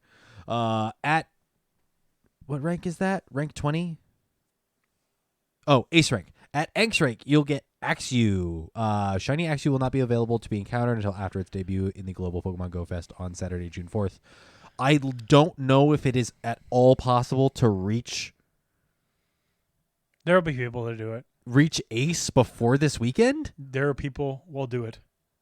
I don't think there's enough battles in your sets to be able to reach rank Ace. Is there? Challenge accepted. Watch people do it. Somebody do the math. You have 25 battles per. How many battles? 25 battles per day, and it's Wednesday, Thursday, Friday, Saturday. If they have to put that disclaimer, so it's 25. Someone 75, will do it. 75 battles before Saturday. If they have to put a disclaimer, someone will do it. Maybe, or they're just covering butts just because. I wouldn't be surprised with that either. So Shiny Axew is a possibility once you reach Ace rank. Because some people can do what's called spoofing, and they hop between time zones to reset their clock. Weird, but okay. Noibat at veteran rank, and Pikachu Libre with a shiny chance in legend rank. Which every single season, I bring up the fact that in the first season of GBL in which they introduced Pikachu Libre, they said that there will be other opportunities to get Pikachu Libre besides the expert rank or legend rank in Go Battle League. It has been 2 years, maybe more. Jesse's saying 3. I'd have to look. Since Pikachu Libre has been in the game, and it is still only been, well, this season technically it's been a rank 20 reward, which I have to grind for. I'm very close. It'll be tight. I might have to do a bunch of battles past midnight tonight to be able to make it, but we'll see. The benefit is I have to reach rank 19, which is 20 wins. I'm a portion of the way through that. Once I reach rank 19, I just have to play 5 battles. I'm gonna throw those, run level 1 Pokemon and lose those so that I can get it done as fast as possible and get a Pikachu Libre. Can't be shiny though, because Off season. F might be, I guess. Just ruin me. Don't make that gesture, please don't. Ew. Don't. Gross. Jesse, no. Yeah, I won't raise my voice. I won't get all like voice upset. I just need to express the fact that at some point they'll have to change it, unless they don't, in which case I want to like print out that web page blog post that initially said it and walk around GoFest with it and just be like, hey, Niantic, look at the text you wrote here. This text here, it's now incorrect. I mean, it's a lot like originally they had the announcement saying that Shiny Shaman would be available. They recently went back and retroactively changed that. They said Shiny Shaman was available? It was a mistype. That's weird. I don't remember ever hearing that Shiny Shaman was Trust available. me, it's all over Discord or all over Twitter today. Whack. Whack. Standard encounters. Disappointments. You can encounter the following Pokemon and reward encounters throughout the season at the rank shown in the image below. At rank 1+, you can get Poliwag, Wingull, Meditite, Litwick, Squovit, Skarmory. At rank 6 and above, you can get Mindfu, which is sad. I'm sorry. At rank 11, you can get Lickitung, Hitmontop, Carablast, Frillish, Shelmet, which, I don't know, those are cool. I think that's still currently the only way you can get male Frillish. Through Go Battle League rewards. I want to say it was available in research for a particular event, but I don't remember. It might have been a research. Yes, it was available in a research track. I don't remember specifically what it was, but it was available outside of Go Battle League rewards. Rank 16 and above, you can get Absol, Pancham, Phalanx, and the 5-star raid boss. Or no, 5-star raid boss at 20+. And then at 2,000 plus ELO, you can get Axew. At 2,500 plus ELO, you can get Noibat, which realistically I think they should swap that over because Axew can be shiny, and Axew is better than Noibat. Axew's evolutions are better than Noibat. We've talked about Haxorus having an absolutely ridiculous combo of counter Surf and Dragon Claw or something like that. Yeah, something crazy. Absolutely bonkers. So, oh, by the way, that's spawning this weekend, so have fun. Whee! Also, Pancham is now not only in 12Ks, you can get it at a very high rank. GBL rank. Yeah, it's also locked at 10 plus stats in each attack, defense, and HP. But that's neither here nor there. Avatar items and other rewards. Pikachu Libre avatar items will be awarded to trainers who reach rank 3. Congratulations. You played games. You get the Pikachu Libre outfit. That's only been in the outfits for a long time. Trainers will be able to earn avatar items in a pose inspired by BEA. Gym leader of Stow-on Sides. Gym in Pokemon Sword and Shield. Why do they only list Pokemon Sword? That's bizarre. No, wait. It was exclusive to Sword. Right. Wow. The Shield version had Alistair. Is that next season? Because that might be next season. That would be his cool. pose is already in the game. Next season. October's in that season.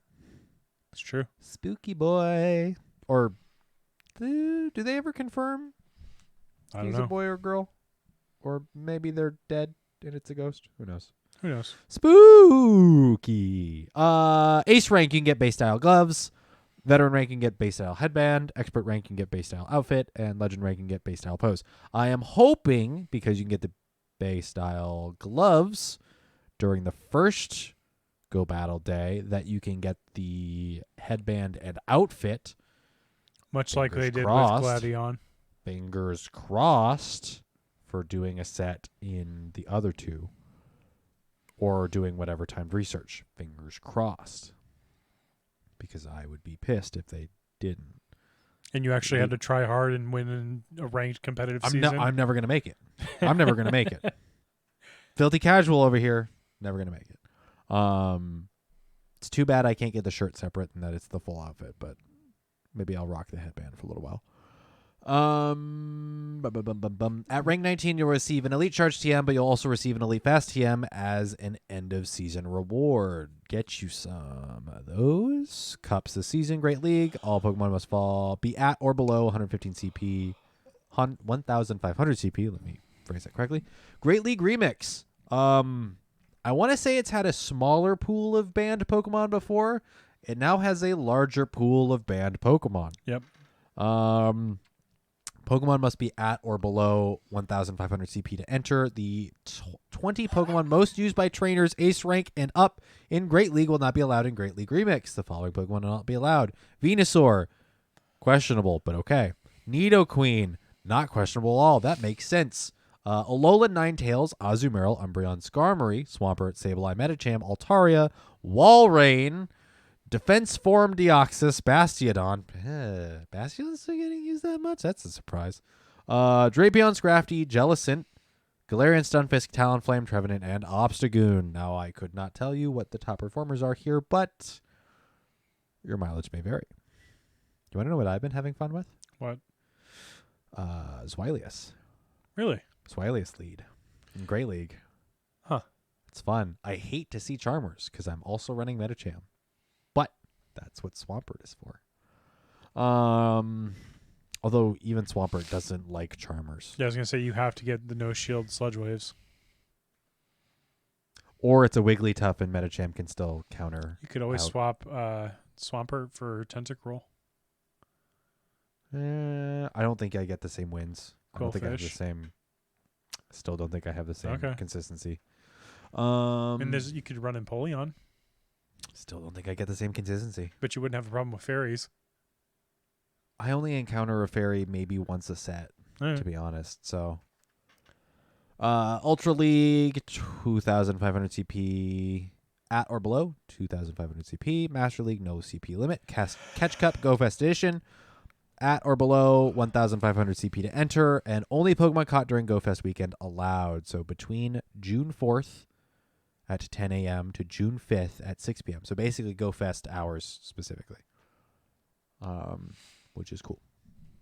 Retro Cup, Pokemon must be at or below 1,500 CP to enter. Fairy, Dark, and Steel-type Pokemon are not eligible, a.k.a. OG Kanto.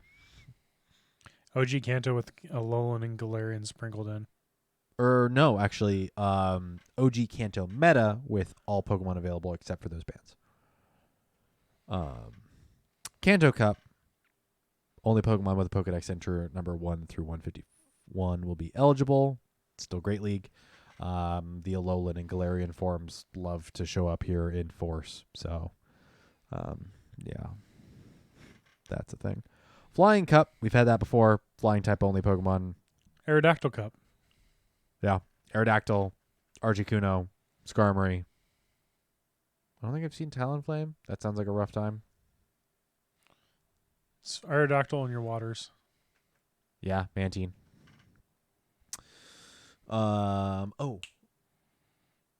Driftblim too. Saw a Driftblim or two, which I was like, nice. Fossil Cup. This is a new one. Only water, rock, and steel type Pokemon will be permitted. Water types are going to be all over the place. So Swampert. Swampert, yeah. Because steel types, what you would be looking at would be like Magneton, Magnezone, but Swampert is neutral to those and beats the Swampert, snot Ferrothorn. out of them. Swampert, Ferrothorn. Is there at all a rock type Pokemon you would actually want to use? Maybe Sudowoodo with counter. Cradilly. Yep, Cradilly would be solid. It's a great neutralist.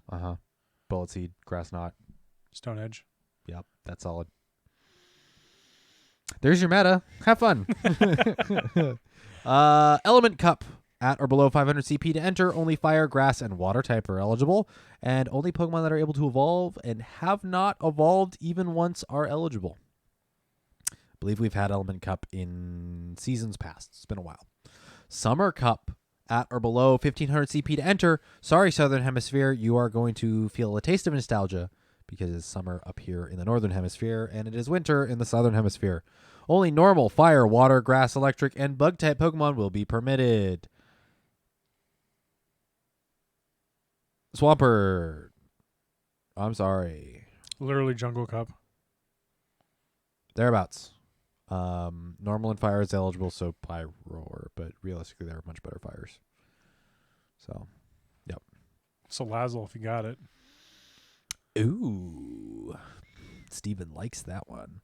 Fighting Cup. Pokemon must be at or below 1500 CP to enter. Only fighting type Pokemon will be permitted. Psychic type Pokemon will not be permitted. Sorry, Metacham, you will not be able to dominate here. I think the joke for this cup is fighters with psychic moves or flying moves. Mm-hmm. So things like Combuskin with Peck Yeah. or Throw with Zen Headbutt. There's some interesting stuff here. There's also the really interesting ones like Poliwrath. Not Do we see how Lucha for this event? be the best place to put it. It would also dominate potentially with depending on what its moveset is. Yeah. Flying Press. Hey. That would be cool. We'll plant those seeds I'm really now. excited for this next cup because they put Little Cup Remix. But do you know why it's remix?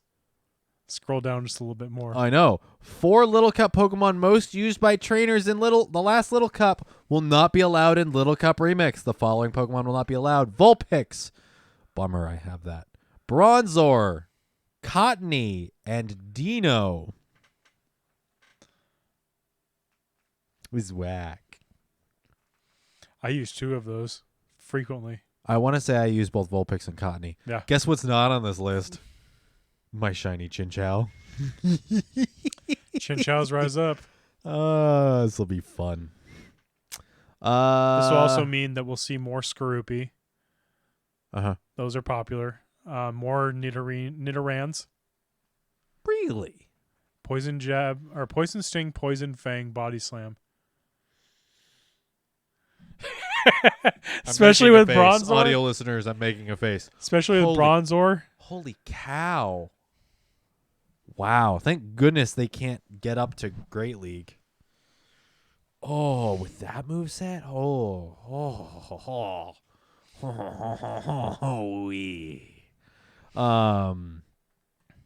And that's it. There's a whole lot of Go Battle League stuff happening this season. Will the servers be fixed?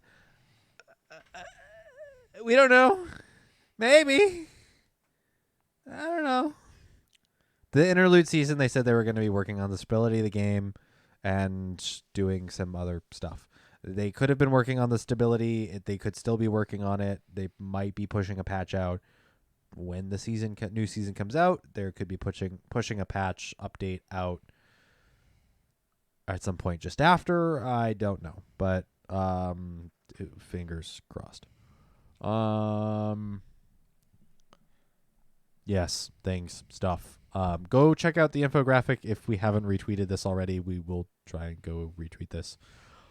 It's got a season 11 timeline. Each week it rotates. You could honestly put these in your calendar so you know. This week I'm not playing Master League, so I can just do whatever. Uh-huh. Yeah, I want to say it rotated every 2 weeks in seasons prior.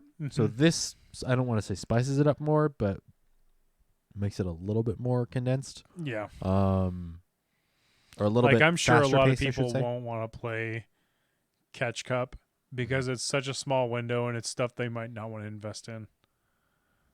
I know in the past Catch Cup hasn't been the most popular choice. Do we want to talk about last season and this weekend's event thing? I think we talk about The Go Battle League event? Huh? Megas. Yeah. Oh, yeah. That was a Megas were in Go Battle League, in Master League. I played a set. It was okay. They didn't seem incredibly overpowering. No, they didn't. I didn't run Megas, and I think for a couple of battles I didn't run a Legendary either. I also have nothing that's brought up to level 50. I still won a couple matches. So, Did you feel the ones that you didn't win were one-sided?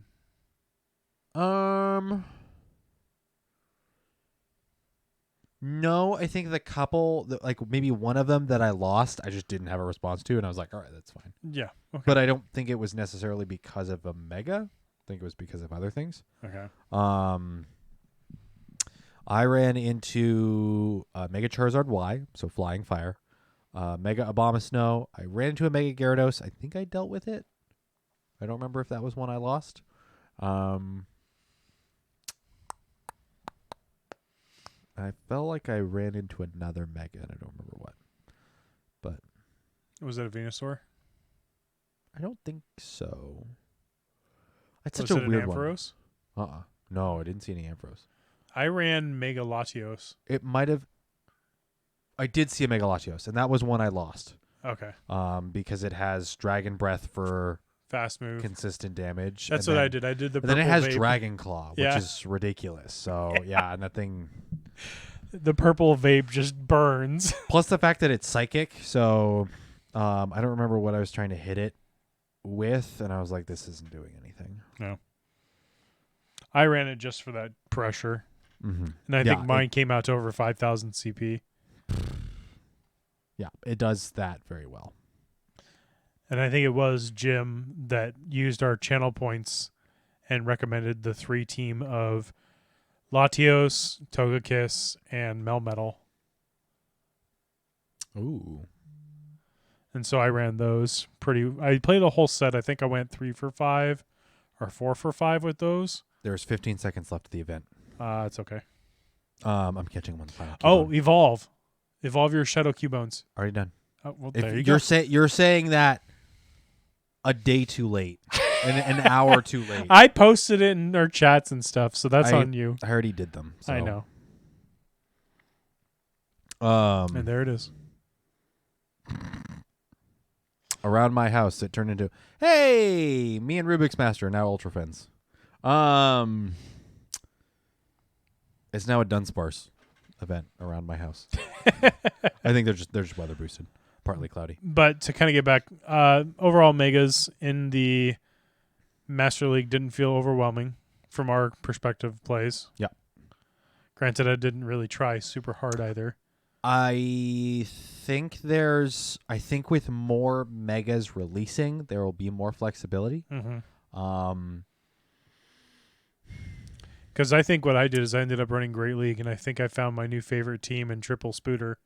Right. You were making mention about that. Ariados, Galvantula, and Araquanid. Mm-hmm.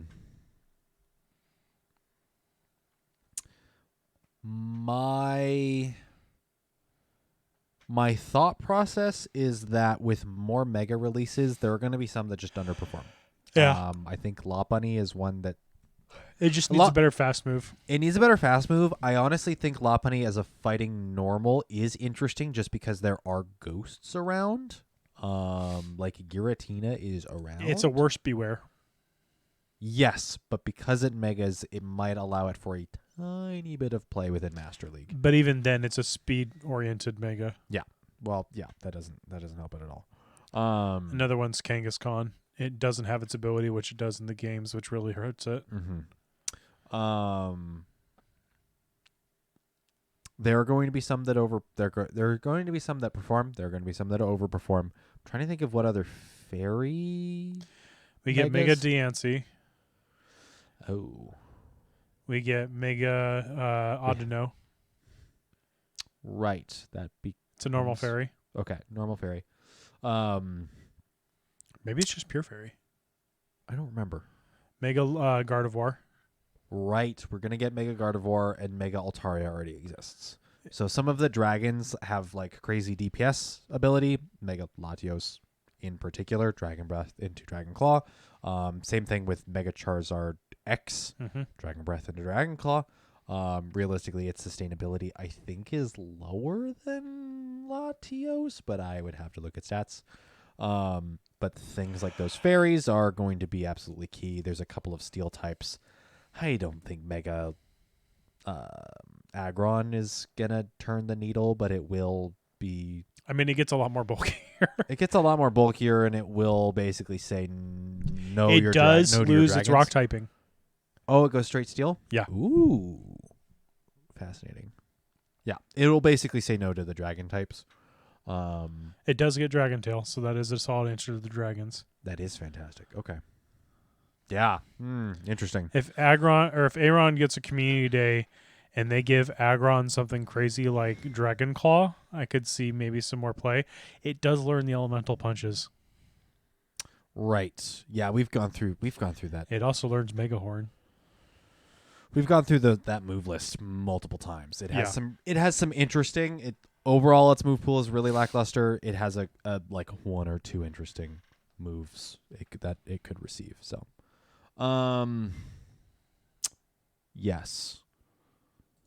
Things and stuff and things. I think Megas are an interesting addition. I think overall it's not gonna freak things out per se. Yeah.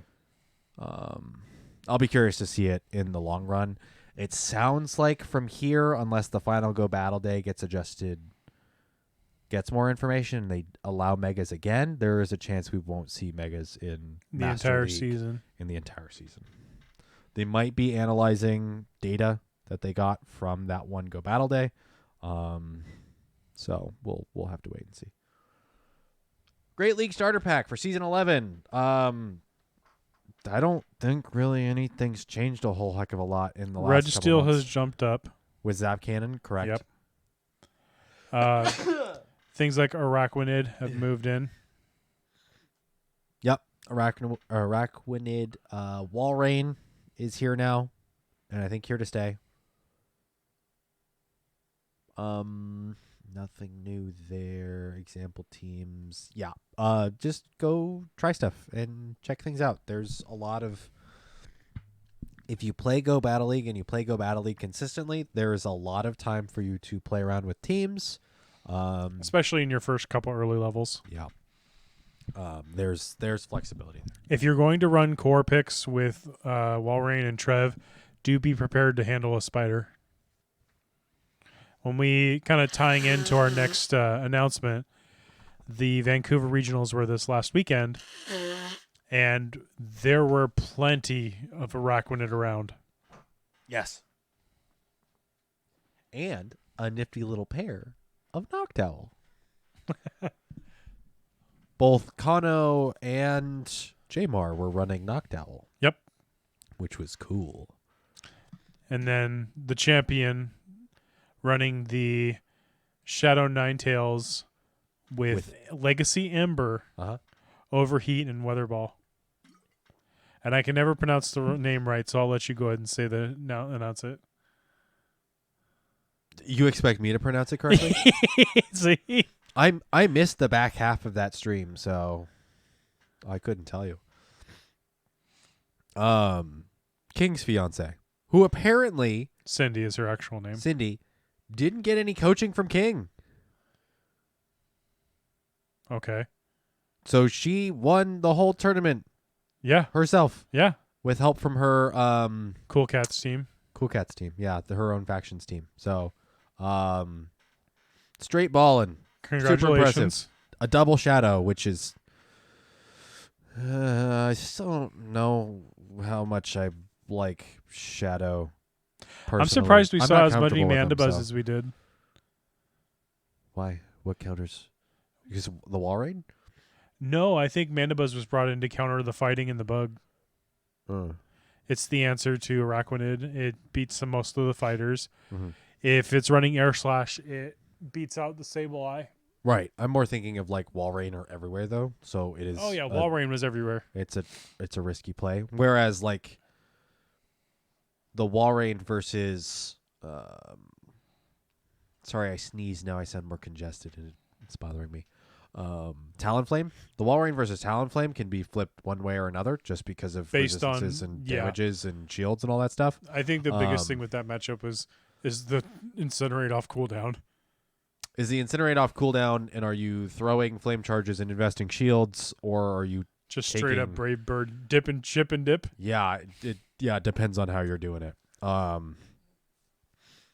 Whereas I don't think either move set on Mandibuzz likes Wall Rain at all, so it's an interesting play.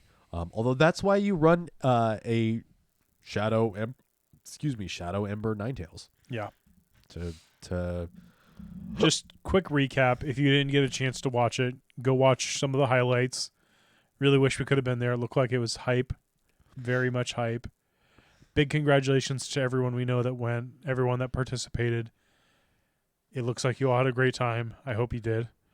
I know some people had it a lot rougher. Again, it was a very much enjoyable learning experience and viewing experience from someone who's experienced in the mechanics of PvP. And I actually had my roommate sitting down when I was watching some of the replays and being like, why is it so complicated? Is this why you're always so upset? I was like, yes, yes, that's right here. And I had to explain what CMP was and how that works. And that was an experience. It was like, excites you to get back into the game? Is like, if anything, no. Yeah. He's like, it sounds way more complicated than it needs to be. I don't blame him.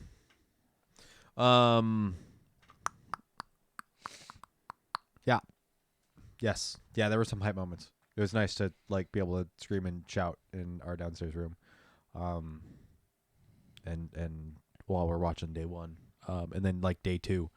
Morning 2, Jamar is on like the second and third match. Jamar, the only American left in day 2. Seriously? Yeah, he was. Whoa. Wait, really? Yeah. Go Stadium did a whole article about him being the only person carrying the Stars and Stripes into day 2. Wow. Get this man an American flag. What did he place? 6th, I think. Okay. He'll correct us if I'm wrong. He's number 1 in our hearts. Oh.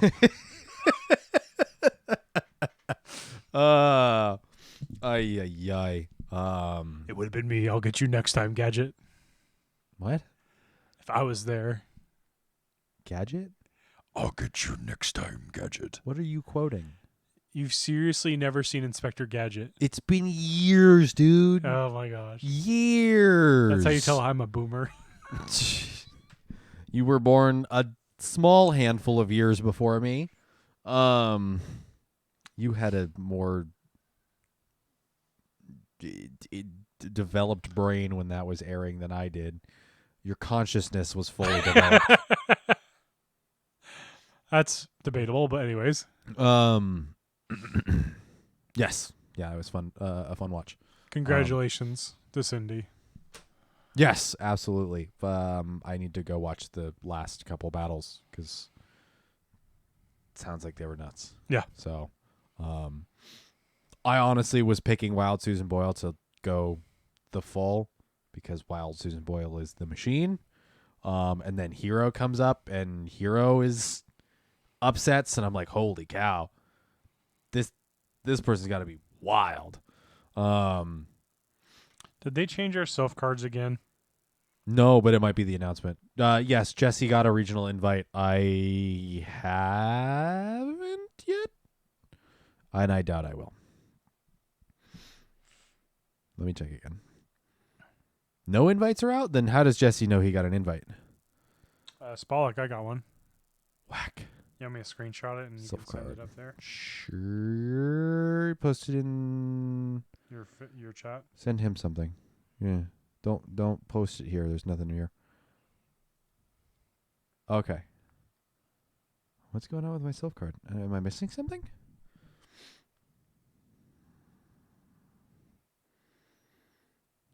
Yeah, I don't know if they changed anything on the Silph card. I don't see anything different. Well. Yeah, I don't have a winning tournament this season. 2-2, 1-3, 2-2, 1-3, 1-3, 2-2. Nice. Consistently 4 rounds though. That's good. Oh, interesting. What's up? They did have an RSVP list, but now it's hidden. Oh, interesting. All right. I knew 2 of the people when I registered who was on there.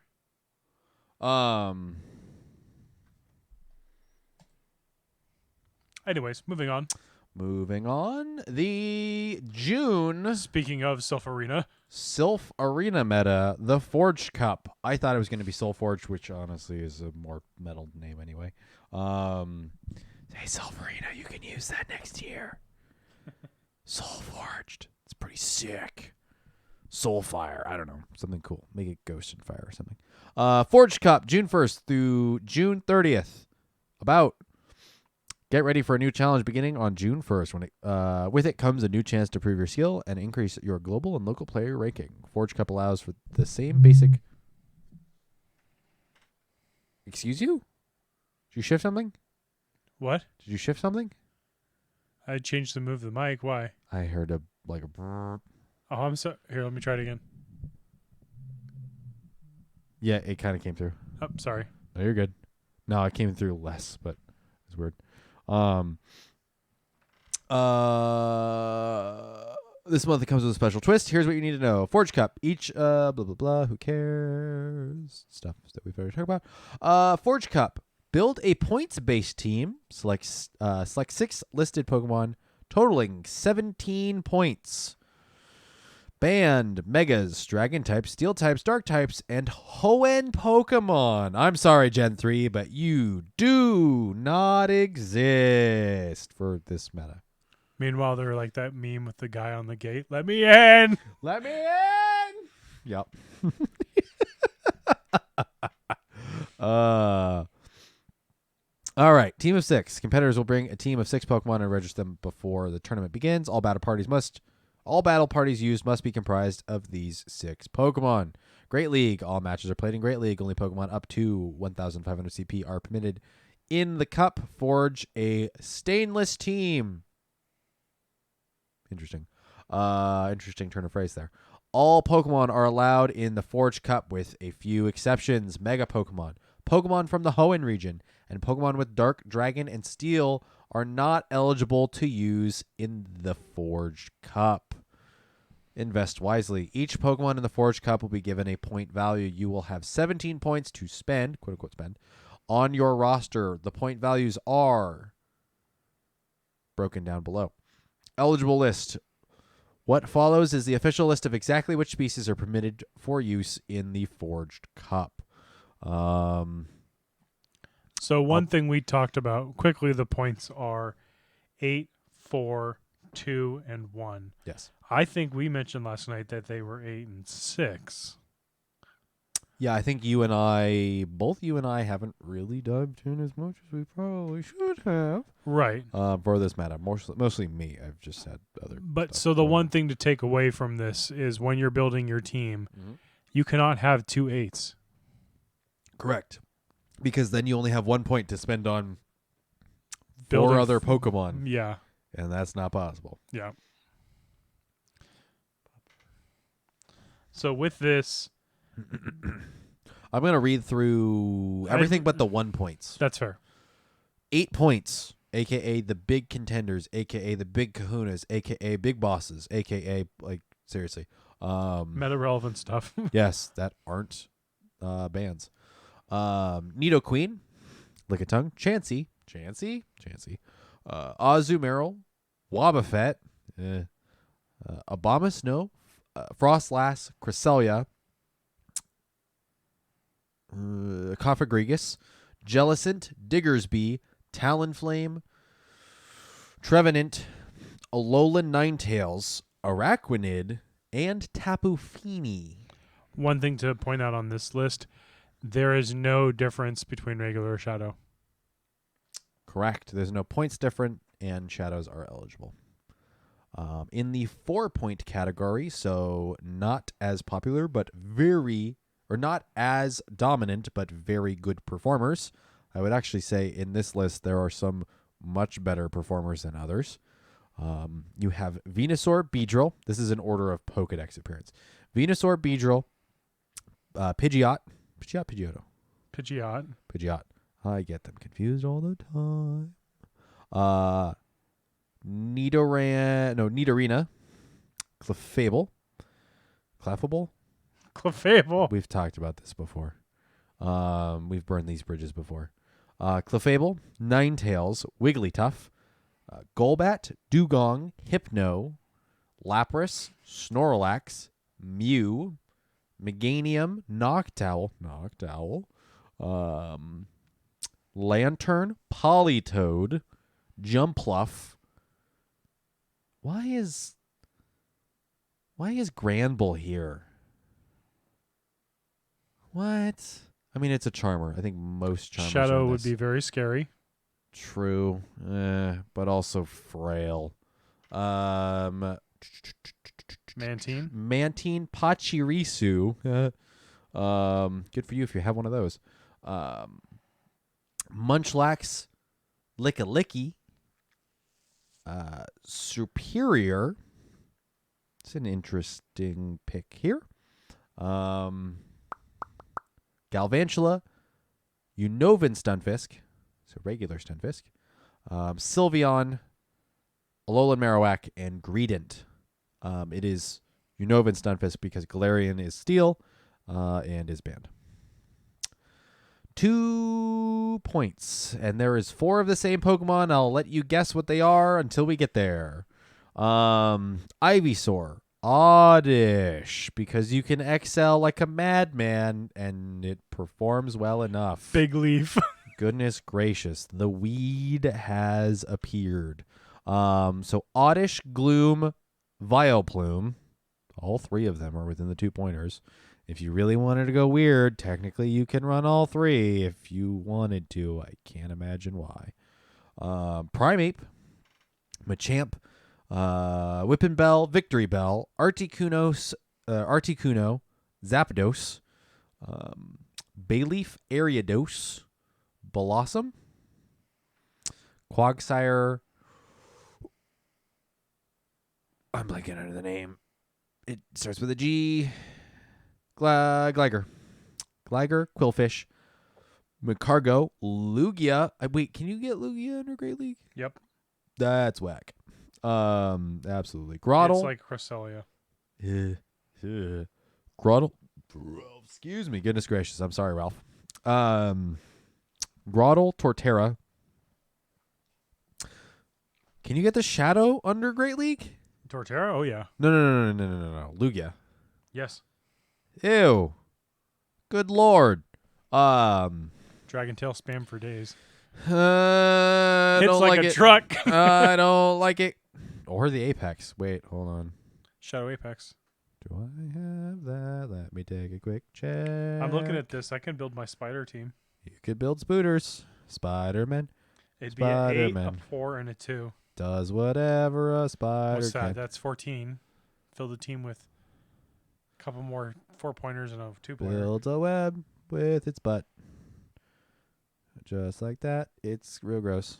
Look out. Here comes the Spider-Man. I have my Apex Ho-Oh. I don't have my Apex Lugia yet. Yes, we are looking at Fortune Cup. Groddle, Torterra, Luxray, Roserade. Again, excel like a madman. You have Drifloon.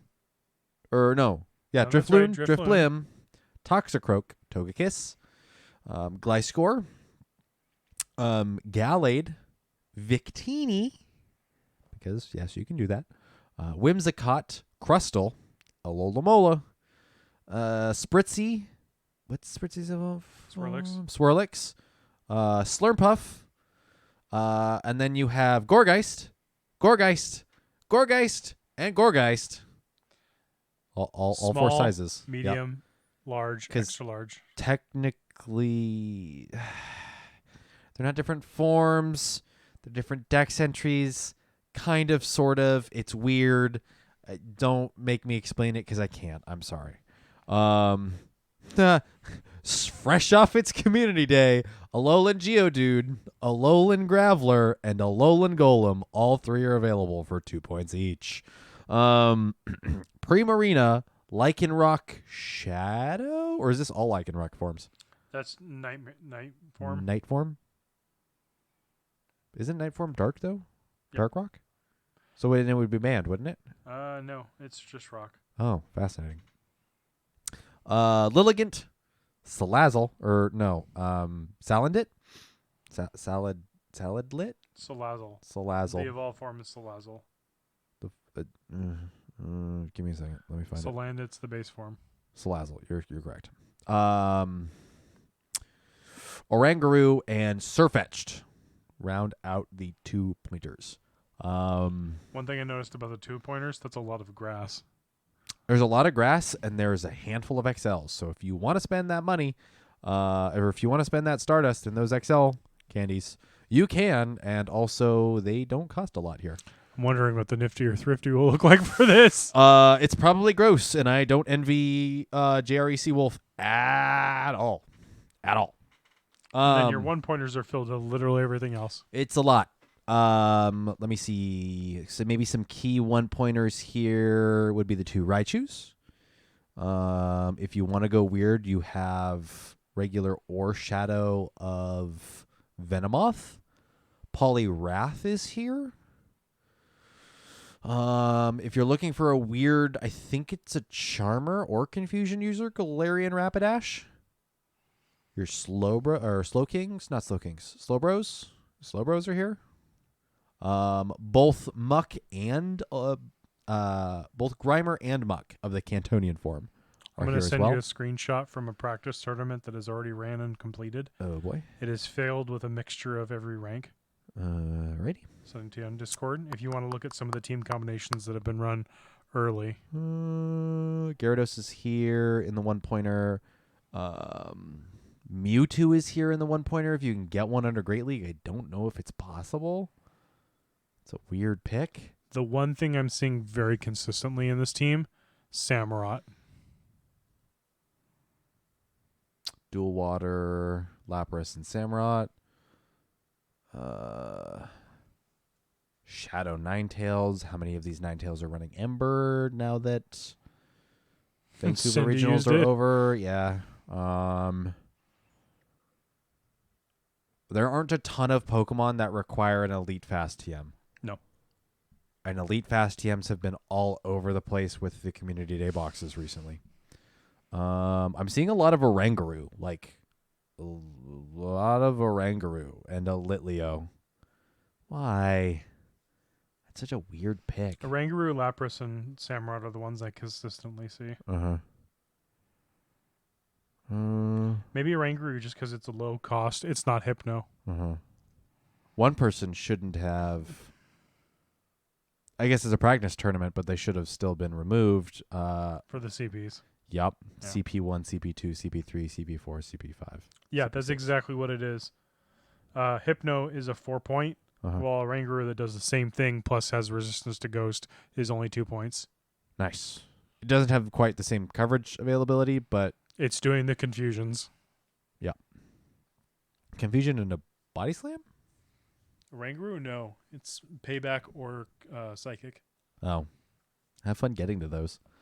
Samurott does seem to show up a handful of times. I don't know how much I would put money down on a practice tournament being the end-all be-all here, but No, but it gives you an idea of what people are feeling. yeah. Hisuian Electrode might have a little bit of play here, but it's kind of an odd one. I do like Mew. Yeah. Mew can be a wild card in a team. Options, yeah. You've got a couple of interesting counter users here. I really, without Dark or Steel, don't know how pivotal counter users are going to be. I think Surfetched is a good option because it has coverage and moves. Yes. Not payback. Night Slash, Leaf Blade, Brave Bird. Mm-hmm. A lot of decent bulk too between Greedent, Lapras, Noctowl, Dugong, and what's another bulky one I saw? Munchlax. Mm-hmm. Munchlax appears 2 or 3 times. Barrel is eligible in a 1 point. It's had bulk before. If you want a cheaper version of Roserade that plays slightly different, Sunny Cherim is available. Yep. In the 1 point. 2 discounted. Sunny Cherim also doesn't come with the weakness to Psychic either. 2 discounted Mud Boys in the 2 variants of Gastrodon are available in 1 pointers, so that might be helpful as well. Yep. Because what safely beats a Rangaroo? I think just Bug, right? Yeah, because they're going to be pseudo darks, but no darks are going to be allowed here. Yeah. I look up the matchup between Oranguru and Surfetched. Okay. I imagine Oranguru Oranguru wins, but Surfetched it's hitting neutral with counters and then has Night Slash. So I wonder if that's a really odd matchup. Other 1 pointers. Samurott has had some really good play. It can help beat Psychics that might be very overpowered here without Dark types. Ghost types are always double-edged. Recommending Future Sight. You mean run a Future Sight over Psychic? Yes. Okay. Oranguru wins handily. Okay. Yeah. 5 confusions.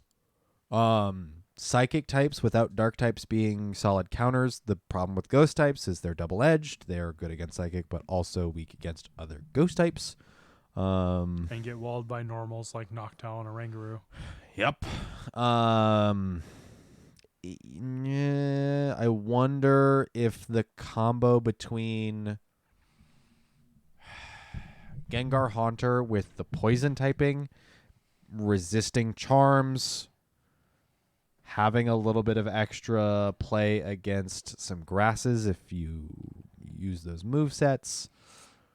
It might be really spicy, but might also not be too bad. I think Samurott is a good place to start, really, as an anti-psychic with bug-type moves, but having Hydro Cannon. And it gets those Mega Horns quick. That's big. So, yeah, that's not unfounded. Politoed AWAC, Toxie, Ivy, Venu, Galarian Ponyta, Rapidash. or Galarian Rapidash, and Frostless Talonflame. Yeah, I mean, there's some solid performers here. And that team all sounds super solid. The only question is, I don't know if you can build a team with all of those. I think they're all higher cost points. But from the $1 menu.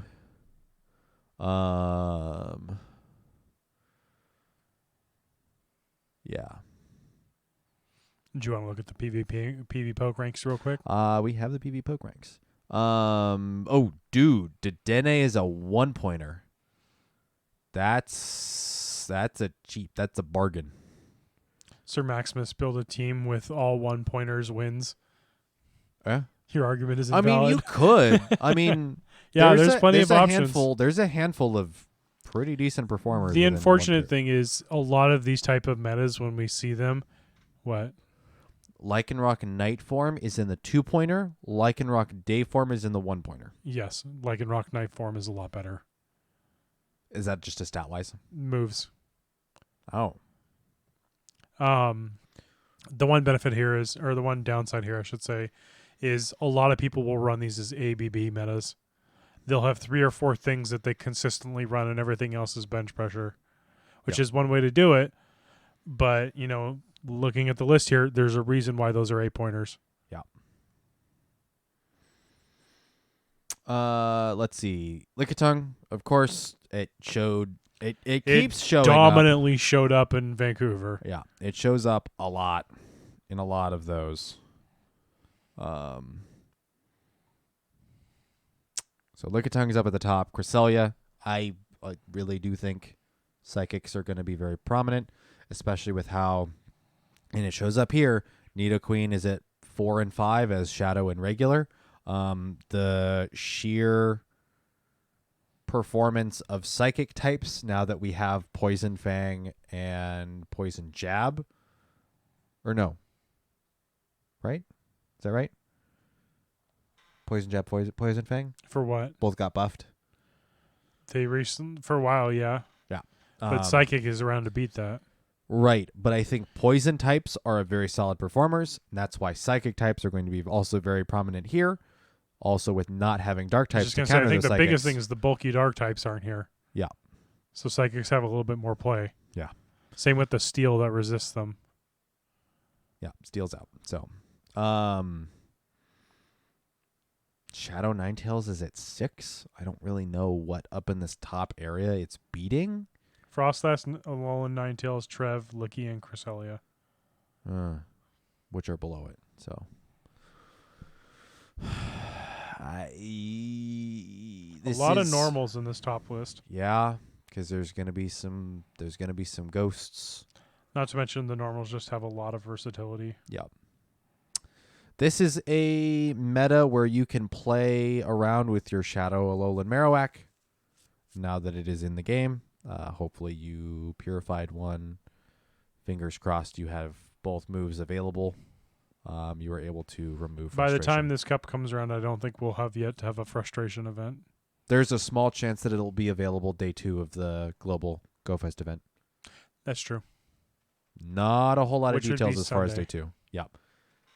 There are very, very, very little details as far as what Sunday has in store for us. So, yep, Stall Team is available. If you have the XL candy for something like Chansey, you can do it. Chansey, Lickitung, Munchlax. You can do it. It's gross. Yeah. People will hate you. Deal with it. Yeah, there's a lot of normals, a lot of psychics. I think poisons. I don't think like pure grasses are really gonna be relevant. Shows Obama Snow at rank 19 and Shadow Obama Snow at rank 21. I think that's because ice. Powdered Snow is a very good move that allows for Pokemon to just perform well. So. Grass Hall's available in the bargain bin. Yes, I don't think I don't think it'll survive, unfortunately. No. There's just enough bulk. Grass Hole also usually comes with the secondary typing Poison, which if people are running Psychic will get deleted. Yeah. Bastiodon's not available here to protect that Grass Hole team. Orangaroo with Confusion says, catch this delete key, homeboy. He uses the fan. It was super effective. Yeah. Be gone. Thought. Yeah, I've got a feeling like the meta seems refreshing, but I've got a feeling like a lot of other metas this season, I'm gonna hate it at the end of it. That seems to be my overall theme with this whole season. Silph season of like, oh, this meta seems great, and thanks I hate it. Yeah. So, I don't know. Maybe I need to be willing to spend the points for Orangaroo. I honestly think Samurot's a good one to start with. Yeah, also a solid place to start. So, it's a 1-pointer. It's cheap. Yeah, it's a question of do you spend points on the top in the 8-pointer tier? Do you invest in an 8-pointer? Yeah. Oh, I'm dumb. You can't run both Chansey and Lickitung. You could run like a Licky. Correct. Is Is Munchlax Munchlax is a 4-pointer? Is Snorlax a 2?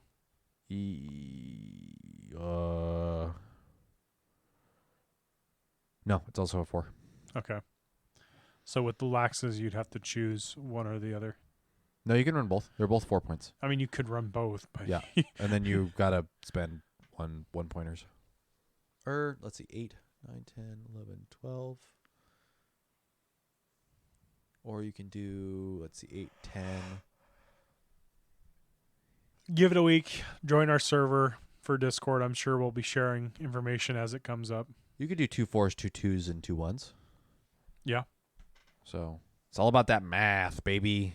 Hopefully you know how to do addition. Hey. Or you know how to read. That's the start. Oh, man. Looks at a web page. I wish I could read.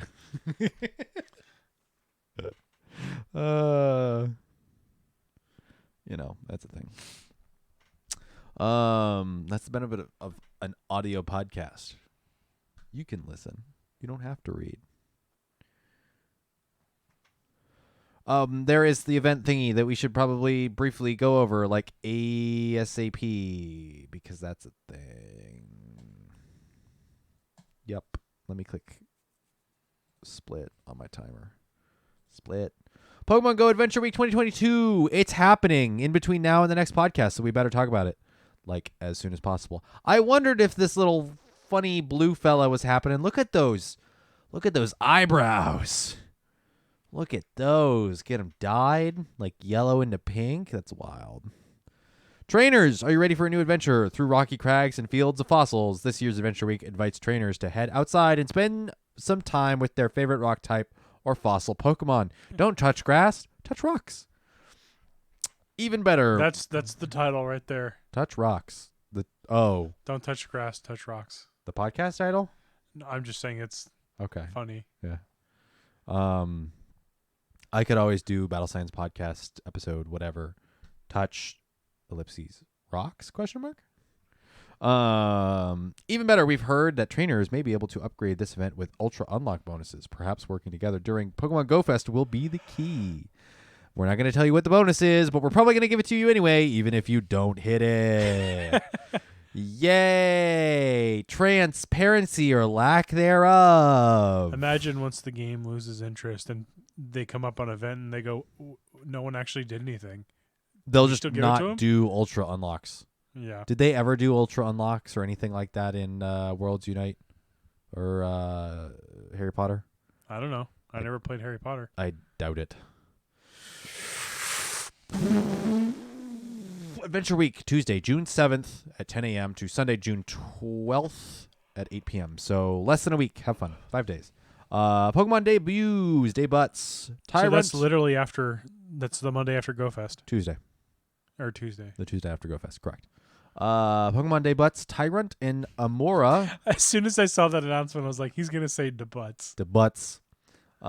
Debuts. Make their Pokemon Go debut in Field Research and Eggs. Screw Wild Spawns. Have fun. Amora and Tyrant. Although Tyrant's supposed to be like super good, so if you can get a hundo like ASAP, then sick. Dragon Rock, yeah. Yeah. Do we know what moveset it has?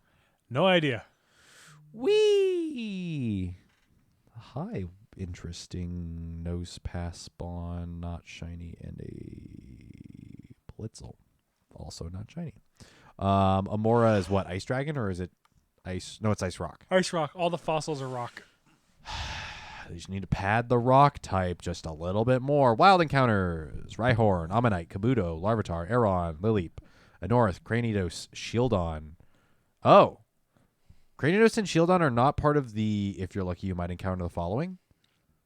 Interesting. That might mean common spawns for Shieldon. Take advantage of those trades. Yep. Take advantage of the trades. Take advantage of just spawns. Also, shinies are out for all of those. I will be farming Aeron like you wouldn't believe. I'll be farming Shieldon.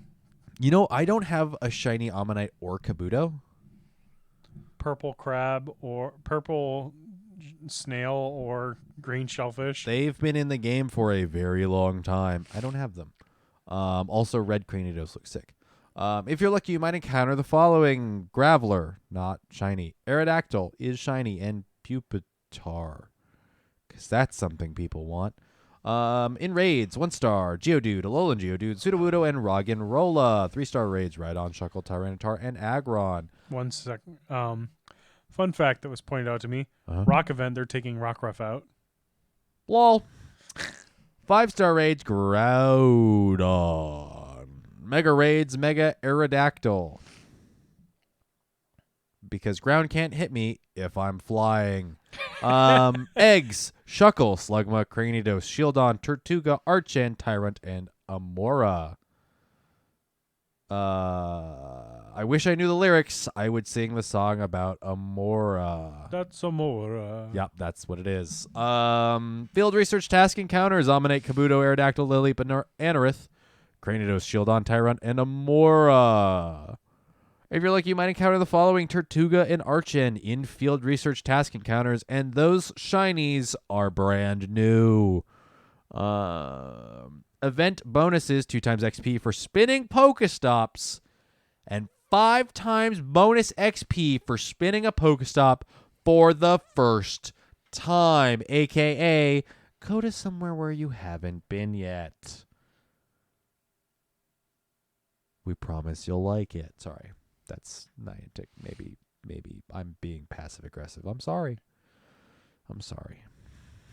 No, but seriously, 5 times XP for spinning a brand new Pokestop. Holy cow. It's a lot. I got to get me some of that.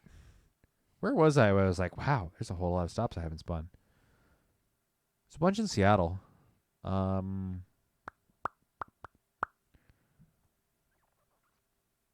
Yeah, there were a bunch actually north of the stadiums that I hadn't spun.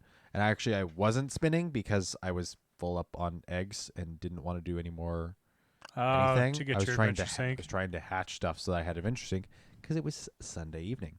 So depending on what we're doing for Go Fest, I might have. Let's see. This is. I don't know if J-Mark gets back to me. This is next week. Oof. I mean, if J-Mar gets back to us, then we're playing in Kirkland.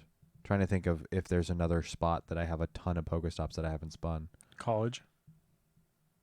Oh. Any of the colleges. Bellevue College. There's the lyrics. When the moon hits your eye like a big pizza pie, it's Amora. Yes, those are huge event bonuses. Oh, by the way, that doesn't include having a lucky egg on, which I think is 1.5 times Stardust. No, Lucky Eggs 2. Is it 2? Oh, it's Stardust that's like 1.5 or 1.2? 1.125. Which is dumb. So that's 10 times new XP for new stops. Holy cow! If you're not at level 31 yet, what's 10 times 1,000? 10,000. That's what you're getting for a brand new Pokestop every time you spin it. Oh, With a lucky egg on. I'm about to pre. That's great. That's great. Again, if you're not at level 31, go to the fossil event and like just hit up your neighboring town that you haven't spun stops at. Go to a mall, go to a college, go to a dense inner city area that's not sketchy. Just don't trespass. That's all I ever ask. Or come out here where we are. There's quite a few stops out here. Yeah. There's some. Bless you. Excuse me. Trying to think of what all here is super relevant. Amora and Tyrant are going to be weird because they're going to be locked at 10 plus stat products per stat. Of course, you can trade them, but also their level's going to be high. They're both single evolutions, so that's also interesting. And moveset-wise, I have absolutely no idea what they're going to be. So realistically, these could be absolutely terrible PvP. So Pokemon. Amora and its evolution technically have Powdered Snow, Weather Ball, and Thunderbolt. Theoretically? Yes. Cool. I And like that. You can actually get the base form Amora, I think it is, in Great League range with XLs. I like it. It's a 1 point stat difference between it and its evolution in Great League. What? So for Amora Uh-huh. and whatever its evolution is, Uh-huh. it's 1 point in attack and defense for their base stats is the only difference. Huh. For whatever level the evolution needs to be, Uh-huh. and then the 51 XL for the base form. Oh, interesting. Huh. I wouldn't go too ham. But it's around, so That's if it gets the moves that it's theorized to have, though. yeah, that's true. Plus the fact that like Tortuga and Archon were released during a previous fossil event, and we've barely seen them outside of it. Mm-hmm. So Not like either of them perform crazily well. yeah, there's a small chance that these are bonkers, but also a chance that these are a larger chance that these are subpar. Yeah, unfortunately, Tyrant and its evolution Tyrantrum. are going to be incredibly move dependent, and we have yet to see anything on those. Yeah. Wild encounters, things to look out for. Both Larvitar and Aeron get megas. Cradilly, the Leap's evolution has always been solid. And then Cranidos for PvE and Shieldon for PvP. Heavily suggest taking advantage of the XL trades for Shieldon if you're not doing your legendary trades. Aerodactyl also fairly good as a mega with flying and rock. Also in Flying Cup, it's a absolute staple. So, yep, you can use that there.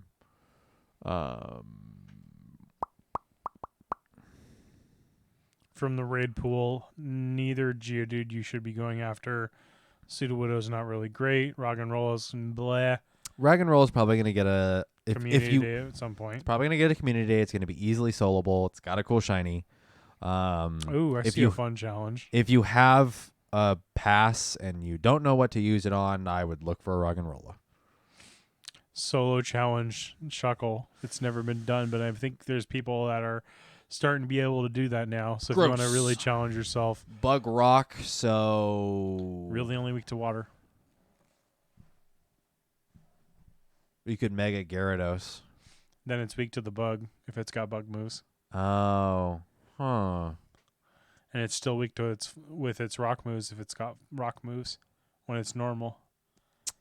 And Blastoise doesn't perform very well, so realistically you'd want to Mega Swampert to solo it. Mm-hmm. Interesting. And that's with Water Gun, not Mud Shot. On Swampert? Yeah. Mud Shot's resisted. Oh. But you still get higher energy gain, though, don't you? You do, but you might as well be spamming with Water Gun. Huh. Tyranitar and Aggron, I mean, the 1-stars are available, or their prior forms are available in the wild, so if you can't do the 5-star or the Mega, I would suggest maybe trying those. But again, like you mentioned, Roggenroll is not a bad one to blow your 1-stars if you have available. Yep. Alrighty. And then eggs. So here's the thing. It all shows that it's one egg, so it might be all one rarity. The only problem is there's a handful of Pokemon in that one rarity, so... It might just be dropping special 2K eggs. No, these are following Pokemon will hatch from 7K eggs. Oh, they are 7s. Okay. Yeah, which also means that they take longer to hatch. Yep. And that's a gift. An egg got from a gift during that event. Yep. The one kind of bonus as far as eggs is you are guaranteed more XL, like a truckload more XL for hatching. So, if you have the space now that Shadow Marowak is not a focus, you don't have to constantly shuffle around 12K eggs. The only downside is 7Ks are limited to your first 9 slots. You can't put them in your additional 3 slots. But that does mean you can leave your 3 slots for Adventure Sync if you are walking far enough to get both the 5 and 10K. I appreciate that. Honestly, I could see after this event the 2 feature here, Aurora and Tyrant, being moved to either Adventure Sync 10Ks or 12s. Yeah, or put in 7Ks for the duration. Maybe. I'd say more likely 10 than 7. But yeah, of the eggs, I don't think eggs are that great. Everything you can focus more so on the field research. Unfortunately, I feel like the 2 featured ones will probably be put behind something like Winter Raid. This last event, what was the research? It was for Jupiter. No. The Alola to Alola. The starters were behind Power Up 7. Power Up 7. I saw 1. Really? I saw one research for Power Up 7. Huh. You- I've seen a couple. I imagine you've seen more, but it's still an it wasn't abysmal it wasn't chance. over like 20. Out of 7 days? Yeah. It's insane. I saw so many walk 1 kilometers and use 7 berries though. This U7 berries, I have over 300 Ultra Balls Because of it. Because of it. And I'll take it. That was a So- decent one. Yeah, I appreciate that. That kind of research, I'm like, yeah, I'll use 7 Nana That was berries the only for- good one this week. Yeah, that and I event. did them, and they were super common, and I did them all the time. I didn't trash But the those. earn the candy with your buddy for a Lillipup, the take a snapshot of wild Pokemon, the walk 1 kilometer, trash. Well, the only other event one that gave you a Pokemon was Walk 1 Kilometer, Which was Young Goose or Piggy Pig. which neither of them, Trash. like PvP wise or PvE wise, neither of them are great as hundos. So I guess you can take more candy from them, but like overall, it's not impressive. So I think that's it. You skimmed over the event bonuses at the bottom. No, we talked about the event bonuses. Did we? Okay. Yeah, it's 5 times bonus That's right. XP for spinning a Yeah, Pokestop that's for the first time. Haha. Do it. Okay. Boy, howdy. I'm glad we talked about that because that's huge. This is a big episode. Yeah. Thank you if you stuck around. Thick. Wumbo Mumbo Jumbo edition of the Battle Science Podcast. Thank you everybody for listening to the Battle Science Podcast. If you are listening on podcast services, you can check out the video version at youtube.com/c/Battle Science. You can go over to twitch.tv/Battle Science where we record live every other Tuesday. Do other battle stuff and other sprinklings of stuff on the in-between. You can go over to at battle_science on Twitter where we post updates and let you know when we're live and when podcasts go up, and retweet resources for Pokemon Go PvP and like cool fan arts and other stuffs and that kind of thing. Boy, howdy, do you look tired. Woo!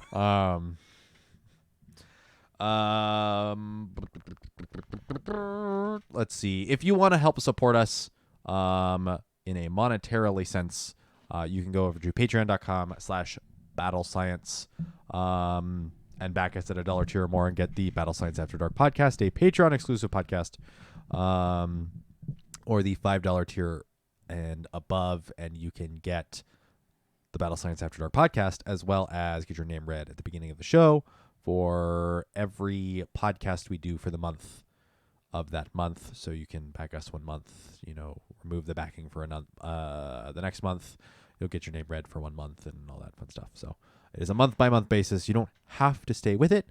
You can also adjust your pledge month over month. You don't have to do $5 every month. You can say, hey, June is Steven's birthday month. Maybe I'll increase my pledge and say happy birthday. You could do that. I'm just saying it's a thing. You're giving me the weirdest look. I got nothing to say. All right. Well,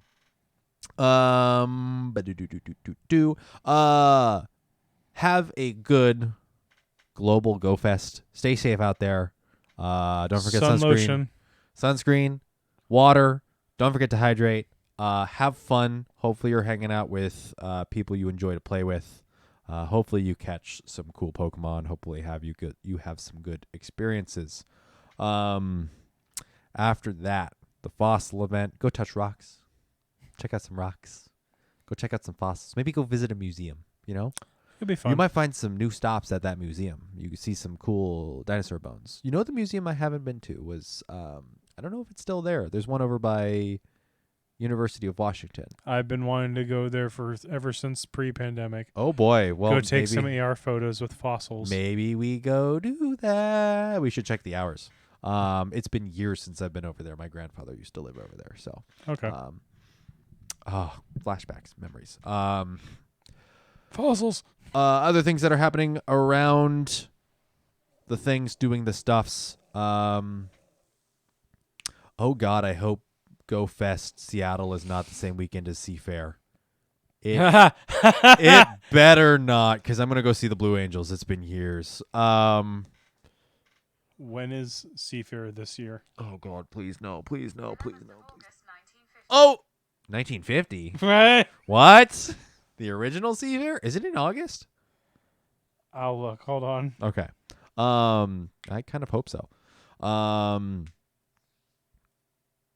We will be in Seattle. Like, barring any absolute catastrophic events, we will both be in Seattle. August 6th and 7th, Janice Park.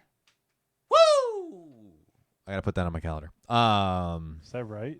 I'm going to go see some fighter jets. Do some aerial stuff. What? You're making faces. He's making faces. No, it's August. Sorry. Cool.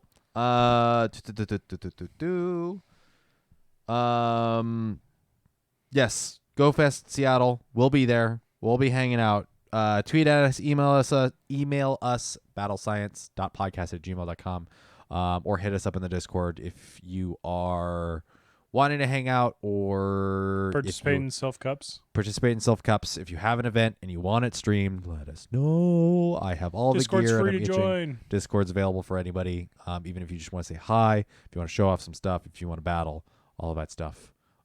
Discord links are in the description of every version of this show. If you're watching it, listening to it, if you check the description, the Discord link is there. Drink water. Don't have too much caffeine.